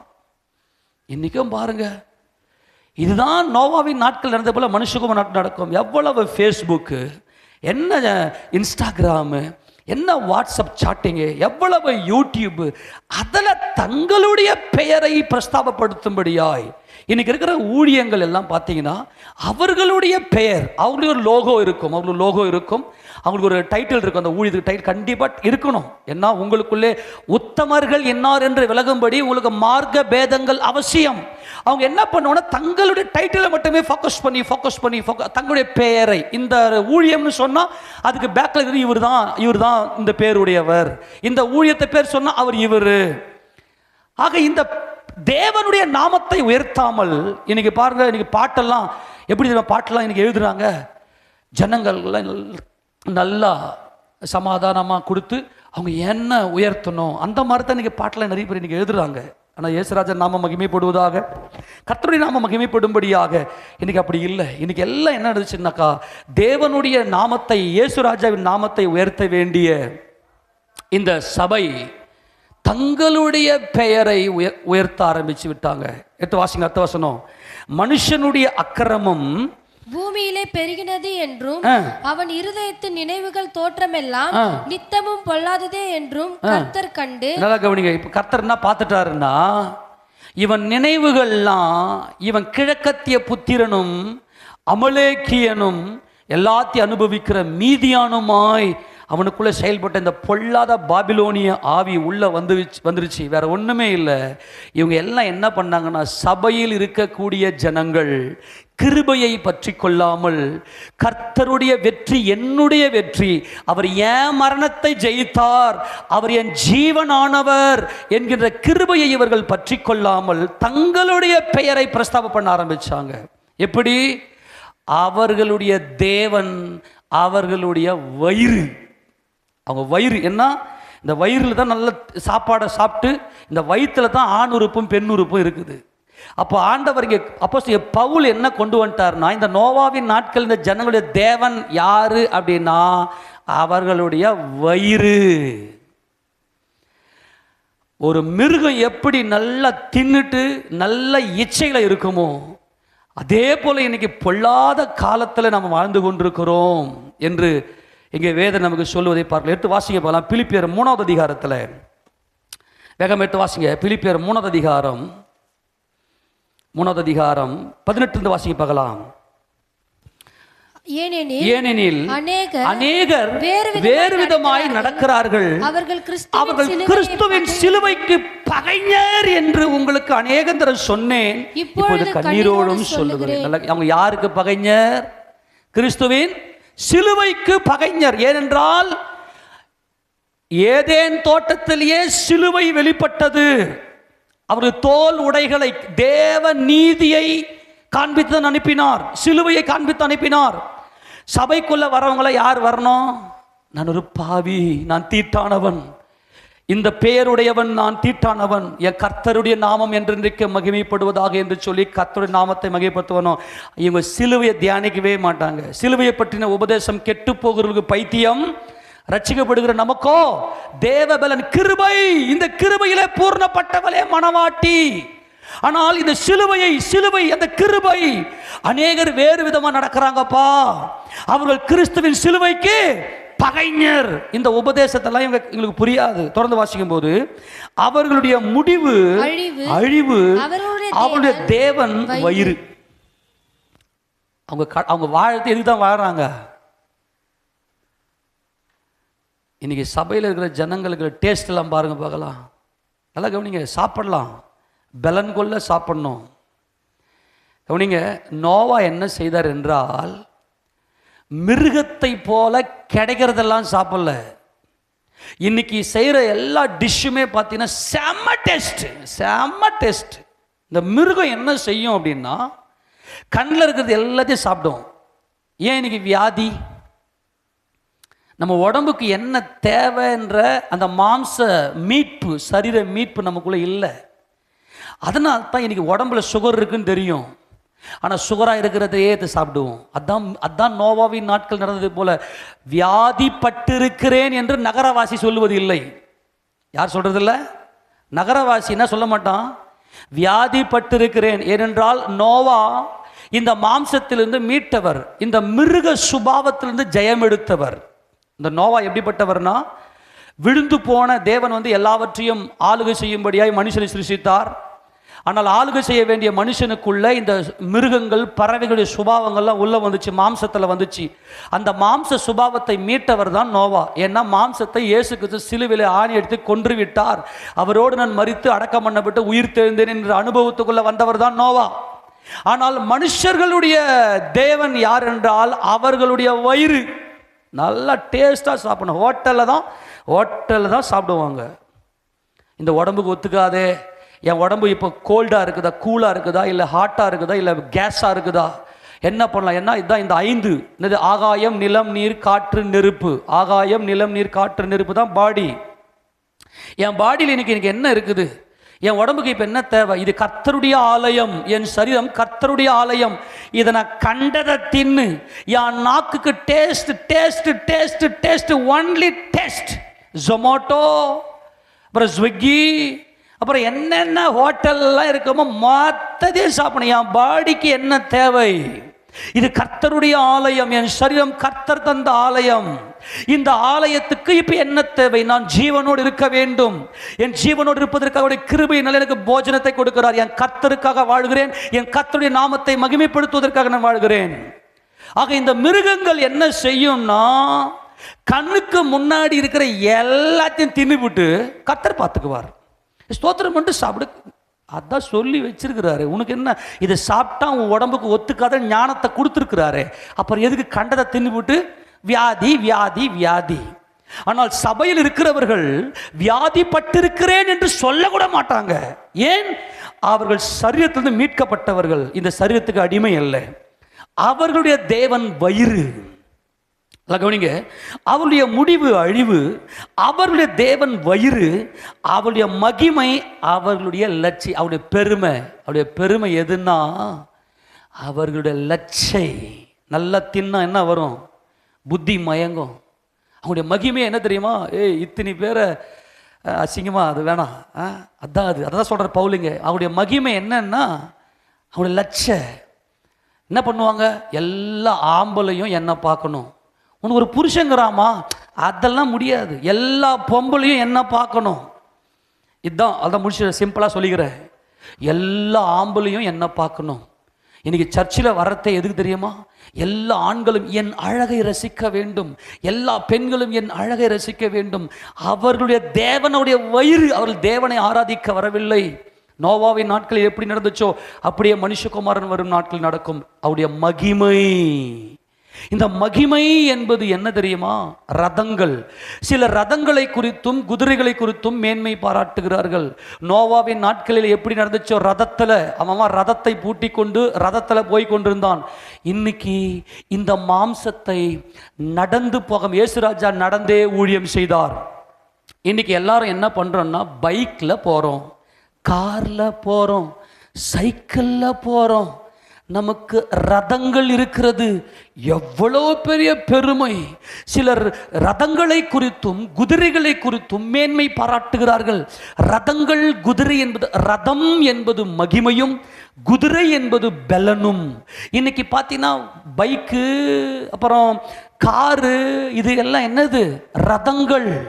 இன்னைக்கு மனுஷன் நோவாவின் நாட்களில் நடந்ததை போலவே மனுஷகுமாரன் நாட்கள் நடக்கும். என்னது? மகிமை. எனக்கு கார் இருக்கு, நான் ரதத்தில் போகிறேன். ரதத்தில் யார் போவாங்க? ரதத்தில் யார் போவாங்க? ராஜா போவாங்க. ரதங்கள் எடுத்து வாசிக்க பார்க்கலாம். நாகும் தீர்க்கதரிசியின் புத்தகத்தில் இந்த கடைசி நாட்களில் எல்லாரும் எதில் போவாங்கன்னா ரதத்தில் போவாங்களாம். நாகும் தீர்க்கதரிசியின் புத்தகத்தில் 2ஆம் அதிகாரம் 4வது வசனத்தை வாசிக்க பார்க்கலாம். வாசி. ரதங்கள் தெருக்களில் கடகடவென்று ஓடி வீதிகளில் இடதுசாரி வலதுசாரி வரும். அவைகள் தீவட்டிகளை போல விலகி மின்னல்களை போல வேகமா பறக்கும். எப்பா இப்போ நம்ம இப்போ டிரைவிங்லாம் பண்ணணும். எந்த சைடு டிரைவிங் பண்ணணும்? நம்ம லெஃப்ட் சைடு போகணும். நம்ம போகிறது லெஃப்ட் சைடு போகணும். வர வண்டி நமக்கு ஆப்போசிட் ரைட் சைடில் வரும். அதுக்கு லைட் இருக்கும், ஹெட்லைட் இருக்கும். வேகமாக மின்னலை போல பறக்கும். இந்த ரதத்தில் இன்னைக்கு மனுஷன் போய்னுக்கிறான். எப்படி இவனால பெருமைப்பட்டாம இருக்க முடியும்? ஏன்னா அவனுடைய காருடைய என்ஜினுடைய horse power, HP horse power எவ்வளோப்பா அவனுடைய என்ஜினுடைய ஹார்ஸ் பவர், ஹெச்பி எவ்வளவு, என்ஜினுடைய கெப்பாசிட்டி என்ன? Horse power. ஆக ஒவ்வொரு என்ஜினுக்கும் ஹார்ஸ் பவர். சில ரதங்களை குறித்தும் குதிரைகளை குறித்தும் மேன்மை பாராட்டுகிறார்கள். நாங்களோ எங்கள் தேவனாகிய கர்த்தருடைய நாமத்தை குறித்தே மேன்மை பாராட்டுவோம். இன்னைக்கு சைக்கிளில், பைக்கில், காரில் போய் கொண்டிருக்கிற நமக்குள், நம்முடைய இருதயத்துக்குள்ள, என்கிட்ட சைக்கிள் இருக்கு, என்கிட்ட ஒரு சின்ன ஸ்ப்ளெண்டர் இருக்கு, அல்லது என்கிட்ட ஒரு நல்ல பெரிய பைக் இருக்கு, நல்ல பல்சர் இருக்கு, அப்புறம் என்கிட்ட புல்லட் இருக்கு. அதனுடைய பார்த்தீங்கன்னா அந்த சிசி பார்த்தீங்கன்னா பயங்கரம். அதனுடைய அந்த பைக்குடைய சிசி, அந்த பைக்குடைய சிசிலாம் பார்த்தீங்கன்னாக்கா 120, அது 100, 120, அது 250, இப்போ பார்த்தா 800லாம் வந்துச்சு பைக்குடைய சிசி.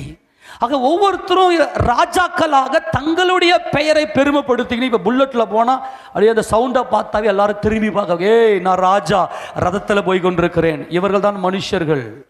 இவங்க எல்லாம் நோவாவின் நாட்களில் எப்படி நடந்ததோ மனுஷகுமார் நாட்கள் நடக்க. இன்னைக்கு மனித அன்பு இல்லாமல், தன் சகோதரனுக்காக பலியாகிற அன்பு இல்லாமல், தெரியாமல் ஒரு வண்டி இருந்துச்சுன்னா உடனே கேஸ் போட்டு அவன் வந்து எடுக்கிறது, அவன் வந்து பிடுங்கிறது. ஆனால் நோவா ஜெயங்கொண்டார். எல்லாரும் இன்னைக்கு பைக் இல்லாமல், கார் இல்லாமல் இன்னைக்கு எதுவுமே பண்ண முடியாது. இவங்களாம் ஹெட்லைட் போட்டுக்கின்னு ரதத்தில் வருவாங்க ராஜாக்கள். அந்த பெருமையில் அப்படியே பயங்கரமாக வருவாங்க. எப்படி தாழ்த்தணும் நம்ம இன்னைக்கு? மணவாட்டினா யாரு? சிலுவையில் செத்தவளே மணவாட்டி, அந்த கிருபையில பரிபூர்ணப்பட்டவளே மணவாட்டி. ஆத்துமா இளைப்பாறுதல். நோவா என்றால் இளைப்பாறுதல். ஆத்துமா வாழ வேண்டும். இந்த மாம்சத்துக்காக இதயம் பதறக்கூடாது. ஆக இந்த கடைசி நாட்களில், நோவாவின் நாட்களில் எப்படி நடந்துச்சோ அப்படி ஜன ரதத்தில் போவாங்க. கர்த்தரோ அவர் ஈட்டியை முறிக்கிறார், ரதங்களை அக்கினினால் சுட்டெரிக்கிறார். ரதம் என்பது மகிமையை காண்பிக்கிறது. இந்த சிசரா எதில் வந்தான் தெரியுமா? சிசராவை ஆணியடித்து கொன்றார்கள். எடுத்து வாசிங்க போலாம் நியாயாதிபதிகளின் புத்தகத்தில் 4வது அதிகாரம். இவன் ரதங்களோடு வந்து இவன் என்ன செய்தான் பாருங்க. இந்த சிசரா எப்படி வந்தான் பாருங்க, பார்க்கலாம். 13வது வசனத்தை வாசிங்க. 4:13 நியாயாதிபதிகள் 4:13. சிசரா 900 இருப்பு ரதங்கள் ஆகிய தன்னுடைய எல்லா ரதங்களையும் தன்னோடு இருக்கும் எல்லா ஜனங்களையும் புறஜாதிகளின் பட்டணமாகிய ஆரோ தேசத்திலிருந்து சீகோன் பள்ளத்தாக்கிலே வரவழைத்தான். ஆனால் கர்த்தர் என்ன செய்தார் என்றால், நம்ம அதை தொடர்ந்து வாசிக்கும் போது இந்த சிசரா என்ன பண்ண தெரியுமா? எப்படி முறியடித்தார் ரதங்களை எல்லாம். 15 வாசிங்க பார்க்கலாம். கர்த்தர் சிசராவையும் அந்த எல்லா ரதங்களையும் சேனை அனைத்தையும் பாராக்குக்கு முன்பாக பட்டயக்கருக்கினால் கலங்கடித்தார்.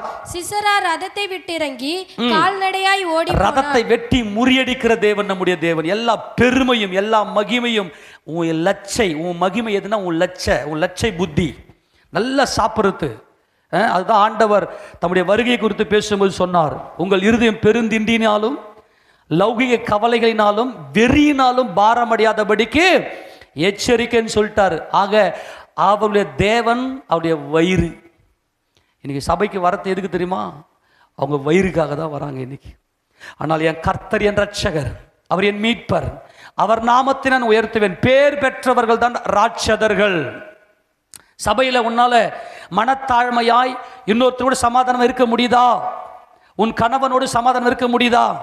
உன் மனைவியோடு சமாதானம் இருக்க முடியுதா? அல்லது உன் பேரை பிரஸ்தாபப்படுத்துறதுக்கு உன்னை அப்படியே சண்டை போட்டு போராடுறியா? ஆக தேவன் நமக்கு என்ன கிடையாது? ரதங்களை அக்னியில சுட்டெரிக்கிறார். கடந்த ரதத்தை குறித்த வசனம் வாசிங்க. இது மகிமையை காண்பிக்கிற ஒரு பயங்கரம். இது ரதம் எடுத்து வாசிங்க பார்க்கலாம்.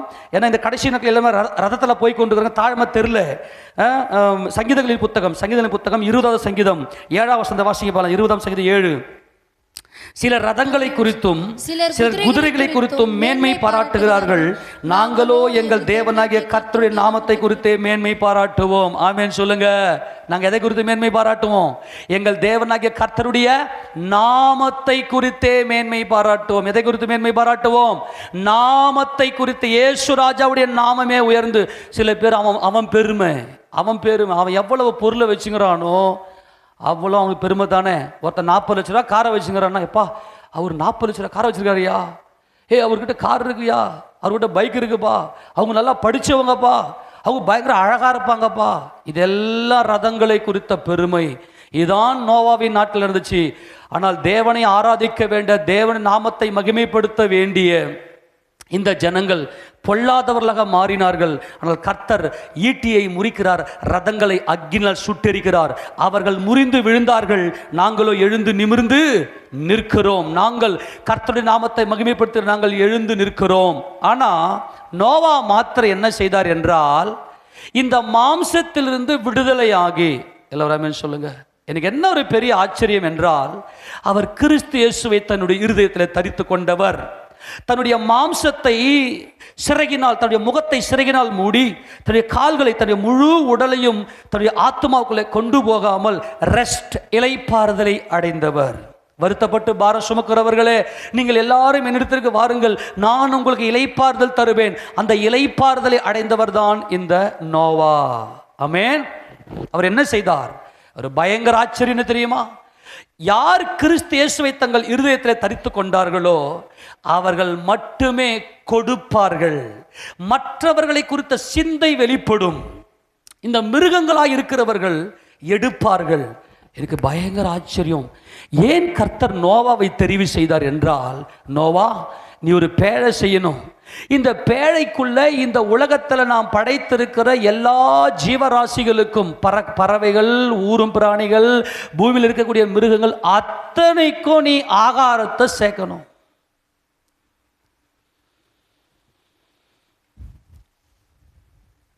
எப்படி முடியும்? நோவாவுடைய மீட்பு எவ்வளவு பெரிய மீட்பு! நோவா எப்படிப்பட்ட கிருபையில் இருந்தார்! ஏனை என்ன சாப்பிடும், எவ்வளவு சாப்பிடும், ஒரு நாளைக்கு எப்படி சாப்பிடும், சிங்கம் என்ன சாப்பிடும், கரடி என்ன சாப்பிடும், மான் என்ன சாப்பிடும், முயல் என்ன சாப்பிடும், கழுகு என்ன சாப்பிடும், காக்கா என்ன சாப்பிடும், சிட்டுக்குருவி என்ன சாப்பிடும். ஐயோ, தேவனுடைய பரிசுத்த நாமத்துக்கு மகிமை உண்டாவதாக. நோவாவுக்குள்ள எப்படி இந்த கொடுக்கிற இருதயம், தேவனுடைய சிருஷ்டியின் மேல இருக்கக்கூடிய அந்த இருதயம் நோவாவுக்கு எப்படி வந்துச்சுன்னா, கிருபை. கிருபை. நோவாவுக்கோ கர்த்தருடைய கண்களிலே கிருபை கிடைத்தது. எப்படி கிருபை கிடைத்தது? நோவா தம்முடைய மாம்சத்தை விட்டு வெளியேறி சிலுவையிலே ஜெயம் எடுத்து, ஏனென்றால் தேவன் ஆவியா இருக்கிறார். நான் மாம்சத்தோடு ரத்தத்தோடு இருக்கிறேன், எனக்கு ஒரு மீட்பர் வேண்டும், எனக்கு ஒரு மத்தியஸ்தர் வேண்டும், அவர் என் கர்த்தர், அவர் யெகோவா தேவன், அவரோடு நான் சிலுவையிலே மரித்தேன் என்று சொல்லி, இந்த மிருக குணம், மனுஷங்கள்லாம் மிருகமா வாழ்ந்தாங்க இல்லையா, மகா பாபிலோன் அன்னைக்கு இருந்த ஜனங்கள், இந்த சுபாவத்திலிருந்து மீட்கப்பட்டு, என்னைக்கு ஏதேன் தோட்டத்தில் மனுஷ பாவம் செஞ்சானோ அன்னைக்கே தேவன் படைத்த மிருகங்கள், பறவைகளுக்கும் மனிதனுக்கும் பகை உண்டாயிற்று. ஏன்னா இந்த மிருக சுபாவம் அப்படியே மனுஷனுக்குள்ள வந்துருச்சு. இதுதான் மகா பாபிலோன். இப்போ இது என்ன ஆயிடுச்சுன்னா, இந்த மிருகங்களுக்கும் மனுஷனுக்கும் பகை ஏற்பட்டுருச்சு. தேவன் பகையை உண்டாக்கி விட்டார். இந்த மிருகங்களுக்கு, காட்டு ஜீவன்களும் பகை ஏற்பட்டு விட்டது. மனுஷனுக்குள்ள இந்த பகை வந்துருச்சு. ஆனால் நோவா என்ன பண்ணார்னா, தனக்குள் இருந்த இந்த மிருக சுபாவங்கள் எல்லாம் கண்டுபிடிச்சு சிலுவையில் ஆணி அடிச்சுட்டு தேவன் படைத்த சிருஷ்டிகளோடு சமாதானம் ஆயிட்டார். நமக்கு சமாதானம் ஆகணும். நல்லா கவனிங்க, எடுத்து வாசிக்க பார்க்கலாம். வெளிப்படுத்தின விசேஷம் 18வது அதிகாரம், வெளிப்படுத்தல் 18வது அதிகாரம் 1 வாசிக்க பார்க்கலாம். இவைகளுக்கு பின்பு வேறொரு தூதன் மிகுந்த அதிகாரமுடையவனாய் வானத்திலிருந்து இறங்கி வர கண்டேன். அவனுடைய மகிமையினால் பூமி பிரகாசமாயிற்று. அவன் பலத்த சத்தமிட்டு, மகா பாபிலோன் விழுந்தது, அது பேய்களுடைய குடியிருப்பும் சகலவித அசுத்த ஆவிகளுடைய காவல் வீடும் அசுத்தமும் அருவருப்பும் இல்ல சகலவித பறவைகளுடைய கூடுமாயிற்று. எல்லாம் கவனிங்க, இது இந்த மகா பாபிலோன் எங்க இருக்கு? நம்முடைய மனம். விழுந்து போன இந்த மிருக சுபாவங்கள் எல்லாம் மனுஷனுக்குள்ள வந்துருச்சு. அதனால தான் அவன் பேரை பெருமைப்படுத்துறான். நாம் என்ன செய்யணும்னா, சிலுவையை தியானித்து அத்தனை பறவைகள், நல்லா கவனிங்க, காக்கா, அப்புறம் கழுகு, கருடன், அப்புறம் வல்லூர், அப்புறம் பன்றி, ஒட்டகம், அப்புறமா சிங்கம், புலி, சிறுத்தை, இந்த சுபாவங்கள் அத்தனையும் மனிதனுக்குள்ள இருந்து கொண்டு ஆத்மாவை சிறையாக்குது. சிலுவையை பற்றின உபதேசம் என்ன செய்யும் என்றால், நமக்குள்ள இருக்கிற சுபாவங்களை கண்டுபிடிச்சு சிலுவையில் போய் ஆணி அடிச்சு சாகடிச்சு அந்த மிருகங்களை காப்பாற்றக்கூடிய தேவனுடைய சிருஷ்டியை பாதுகாத்து பராமரிக்கக்கூடிய மனம் நமக்குள்ள வரணும். இப்போ நம்ம வீட்டுக்குள்ள பார்த்தீங்கன்னா, நமக்கு வீட்டுக்கு முன்னாடி இந்த புதரில் பார்த்தீங்கன்னா கீரி புல்ல குட்டி ஒன்று அப்பப்போ வந்துருந்துச்சு. கீரி புல்ல வந்தாவே என்ன பண்ணோம், கோழிங்க, இந்த கோழி குஞ்சுங்கள்லாம் பிடிச்சின்னு போயிடும். இப்போ நான் பார்க்குறேன், அந்த பூனையும் அந்த புதர்லேயே குட்டி போட்டு வளர்த்தது, கோழிங்களும் அங்கே போய் குஞ்சுகளோடு மேயுது. ஆச்சரியமாக இருந்துச்சு. அந்த கீரி புல்ல வந்து அந்த கோழி குஞ்சுகளோடு கூட அப்படி விளையாடுது. என்ன இது, எப்படி இந்த சுபாவம் மாறுச்சு? பூனை கூட போய் தொட்டு தொட்டு விளையாடு. எனக்கு ஆச்சரியமாக இருந்துச்சு. பூனை கூட நாய் இங்கே குட்டி போட்டு அங்கே தான் நாய் குட்டி போட்டுச்சு. இந்த சுபாவத்தை தலைக்கவனிங்க, மனுஷன் விழுந்து போனவன் இந்த நாய் சுபாவம், பூனை சுபாவம், கீரிப்புள்ள சுபாவம், கரடி சுபாவம் இதெல்லாம் உள்ள இருக்கும். இதான் மகா பாபிலோன். இது இருந்துச்சுன்னா மிருகம் தான் பேரை பெருமைப்படுத்தும். ஆனால் சிலுவையிலே எல்லாவற்றையும் ஜெயங்கொண்டு மணவாட்டி சபையாய் இந்த மாம்சத்தை சிலுவையில் அடிச்சாதான் சமாதானம் வரும். தேவன் படைத்த எல்லாத்தையும் தேவன் தான் படைத்தார். வலு சர்பத்திலிருந்து நம்ம மீட்கப்பட வேண்டும். நீங்கள் சர்பத்தை போல வினா உள்ளவர்களாக இருக்க வேண்டும் என்று கர்த்தர் சொல்லுகிறார். எல்லாத்துக்குமே பாசிட்டிவ் கேரக்டருக்கு நெகட்டிவ் கேரக்டர் இருக்கு. நெகட்டிவ் கேரக்டர் எல்லாம் பிடிச்சி சீல ஆணி அடிச்சு பாசிட்டிவ் கேரக்டர் நம்ம ஜெயம் கொள்ள வேண்டும். நாய் ரத்தத்தை நக்கி குடிக்கும். அப்ப தேவன் என்ன செய்யற, மாம்சத்தில் இருக்கிற இந்த ரத்தத்தை நக்கி குடிக்கிற அந்த அனுபவத்தை தேவன் நாய்க்கு ஒப்பிடுகிறார். ஆமெனா? அப்போ நோவா என்ன செய்தார் என்றால், இந்த விழுந்து போன சிருஷ்டி விழுந்து போயிருச்சு, தேவனுடைய சிருஷ்டி விழுந்து போயிருச்சு. அந்த சிருஷ்டியிலிருந்து மீட்டெடுத்து சுபாவ ரீதியாக தனக்கு உள்ளது எல்லா மிருக சுபாவத்தையும், இது கர்த்தருடைய பரிசுத்த நாமத்துக்கு மகிமை உண்டாவதாக. இந்த காட்சியை நம்முடைய கண்கள் கண்டது எனக்கு பயங்கர சந்தோஷமா இருந்துச்சு. அப்போ ஆண்டவர் பேசினாரு, என்னடா இது, பூனை, கீரி புல்ல, இந்த கோழி குஞ்சுங்க, இந்த நாய்ங்க, நாய்க்குட்டிங்க எல்லாம் ஒன்றா விளையாடுது. எதில் நான் ஒரு நாளும் டெய்லி பார்க்குறேன். நம்முடைய கண்கள் இதை பார்க்குது என்றால் நமக்குள்ள ஒரு மீட்பை தேவன் கொடுத்திருக்கிறார். கரங்கள் சொல்லாமா? அப்போ நோவாவை கொண்டு அத்தனை மிருகங்களுக்கும் எப்படி இந்த ஒரு ஆகாரத்தில் எடுக்க முடிஞ்சது? அதனுடைய பசியை ஆற்றுவதற்கு காயவே, நீ அந்நியருக்கும் சகோதரருக்கும் செய்கிறதை உண்மையாய் செய்கிறாய், கொடுக்கிறாய். கொடுப்பது கிறிஸ்துவின் அனுபவம், எடுப்பது மிருகத்தினுடைய அனுபவம். அதுதான் அந்த மிருகம், இப்ப வரப்போது இந்த மிருகம். ஆக நமக்குள்ள கிறிஸ்துவின் அன்பு நமக்குள்ள பூர்ணப்பட்டிருக்குமே, ஆனால் சமாதானம், சிருஷ்டி விழுந்து போன இந்த சிருஷ்டியிலிருந்து நம்ம மீட்கப்பட்டிருக்க வேண்டும். கரங்களை தேவைன்னு சொல்லாமா? இப்ப புரிஞ்சு போச்சா ஏன் நோவா தெரிந்து கொண்டார்னு? நோவா கிருபையிலே பரிபூர்ணப்பட்டார். நோவாவுக்கோ கர்த்தருடைய கண்களிலே கிருபை கிடைத்தது. எப்படி கிருபை கிடைச்சது? அவர் விழுந்து போன சிருஷ்டியிலிருந்து மீட்கப்பட்டார். இந்த சிருஷ்டி மீட்கப்பட்டு விட்டது. தனக்குள் இருந்த இந்த விழுந்து போன சுபாவத்திலிருந்து அவர் மீட்கப்பட்டவராய், எல்லா மிருகங்கள் மேலும் தேவனுடைய சிருஷ்டியின் மேல கரிசனை உடையவராய், இந்த தேவ சிருஷ்டிக்காக, தேவனுடைய பிள்ளைகளுக்காக, தேவனுடைய படைப்புக்காக தம்மைத்தாமே ஒப்பு கொடுத்தார் இந்த நோவா. காரணம், நோவாவின் இருதயத்துக்குள்ள கர்த்தருடைய நாமத்தை உயர்த்துகிற துதி உண்டாயிருந்தது. ஆமேனா? இன்னைக்கு இருக்கிற ஜனங்கள்லாம் ரதத்தில் போறாங்க, தங்களை அழகுபடுத்துறாங்க. 2 சிறகுல தன்னுடைய முகத்தை மூடி, 2 சிறகுகளை கால்களை மூடி தன்னுடைய உடலை மறைக்கிற அனுபவம் இன்னைக்கு சபையில் இல்லை. ஆனால் நோவாவுக்கோ கர்த்தருடைய அந்த ஜெயத்தின் மேலேயே கண் இருந்துச்சு. அவருடைய கிருபையிலே பரிபூர்ணப்பட்டார். தேவனுடைய கிருபை என்ன? மீட்பு. ஆமென் சொல்லுங்களேன். தேவனுடைய கிருபை எது என்றால் மீட்பு. எல்லா விதமான பாவத்திலிருந்து மீட்டெடுக்கிற ஒரு அனுபவம். அதனால தான் கர்த்தருடைய கண்களிலே நோவாவுக்கு என்ன கிடைச்சது? கிருபை கிடைச்சது.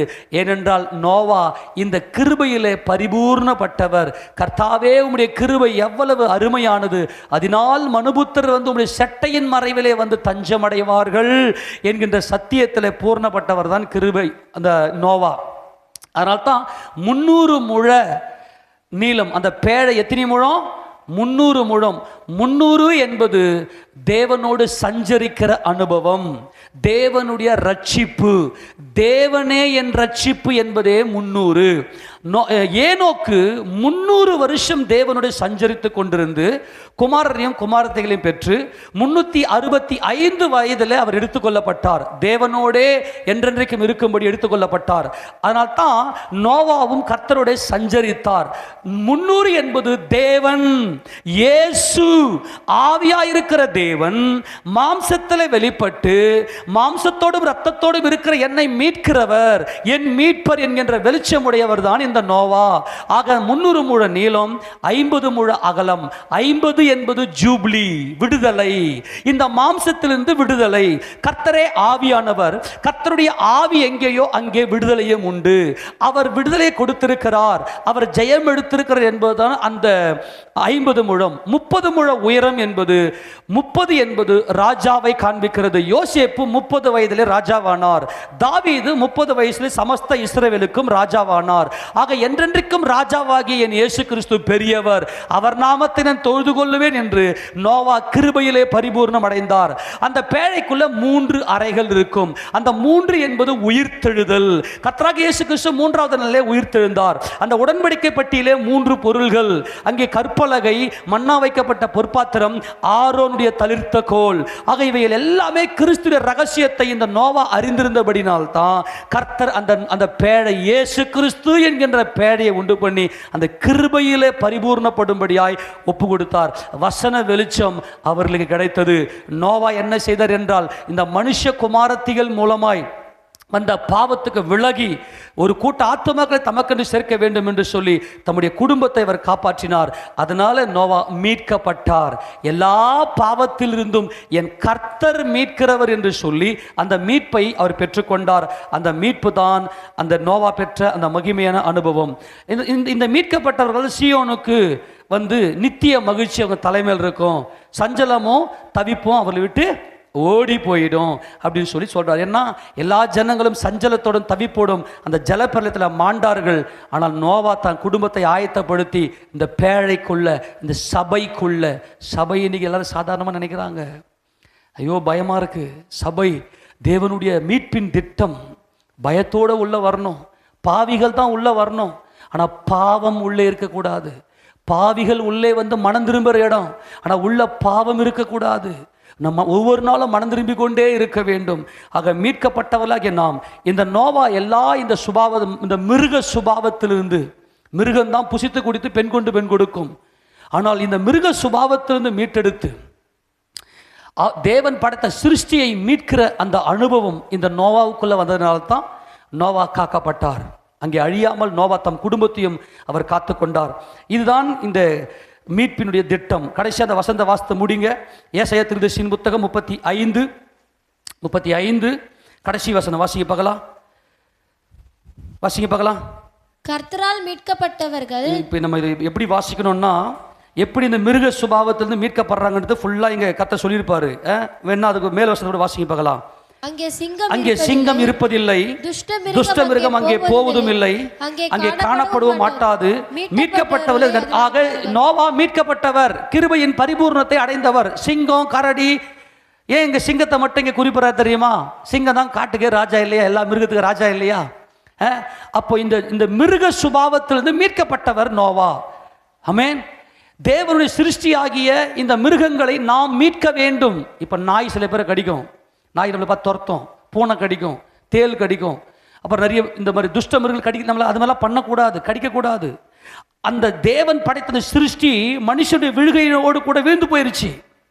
இப்போ கிறிஸ்து இயேசுவின் நாமத்தில் அவருடைய ரத்தத்தில் மீட்கப்பட்டவர்களாய் நாம போய் அவைகளை மீட்க வேண்டும். நம்ம போய் மீட்கிறவங்களை வளர்க்கணும்னு அவசியம் இல்லை. அந்த சிருஷ்டிக்கும் நமக்கு ஒரு சமாதானம் இருக்க வேண்டும். அது நம்மளை பார்த்த உடனே வாழை ஆட்டணும், கம்முன்னு போயிடணும்.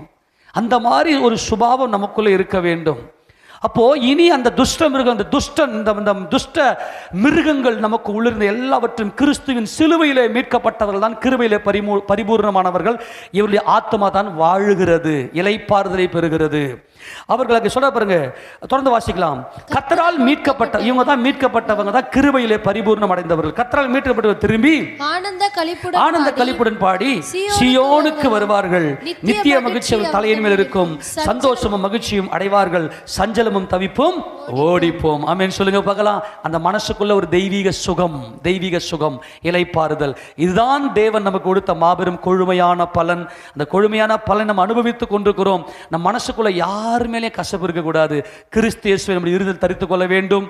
நம்முடைய சரீரத்தை சிறகில மூடி, 2 சிறகுல முகத்தை மூடி, 2 சிறகுல நம்முடைய முழு உடலையும் மூடி நம்மை தேவனுக்கு ஒப்பு கொடுக்க வேண்டும். நம்முடைய இருதயத்தில் கிறிஸ்து வாழ வேண்டும். ஆமென். நம்முடைய இருதயத்தில் கிறிஸ்து இயேசுவை தரித்து கொள்ள வேண்டும். அவருடைய பரிசுத்த நாமமே என்றென்றைக்கு மகிமைப்படுவதாக. நம்மள முழங்கால் படியிடலாம், நம்மளை ஒப்பு கொடுக்கலாம். பரமபிதாவே, நாங்கள் மீட்கப்பட்டவர்களாய் கர்த்தரும் எங்கள் இரட்சகருமாய் இருக்கிற மகிமையின் கர்த்தாவே, உம்முடைய சமூகத்தில் எங்களை ஒப்பு கொடுக்கிறோம் ஏசப்பா.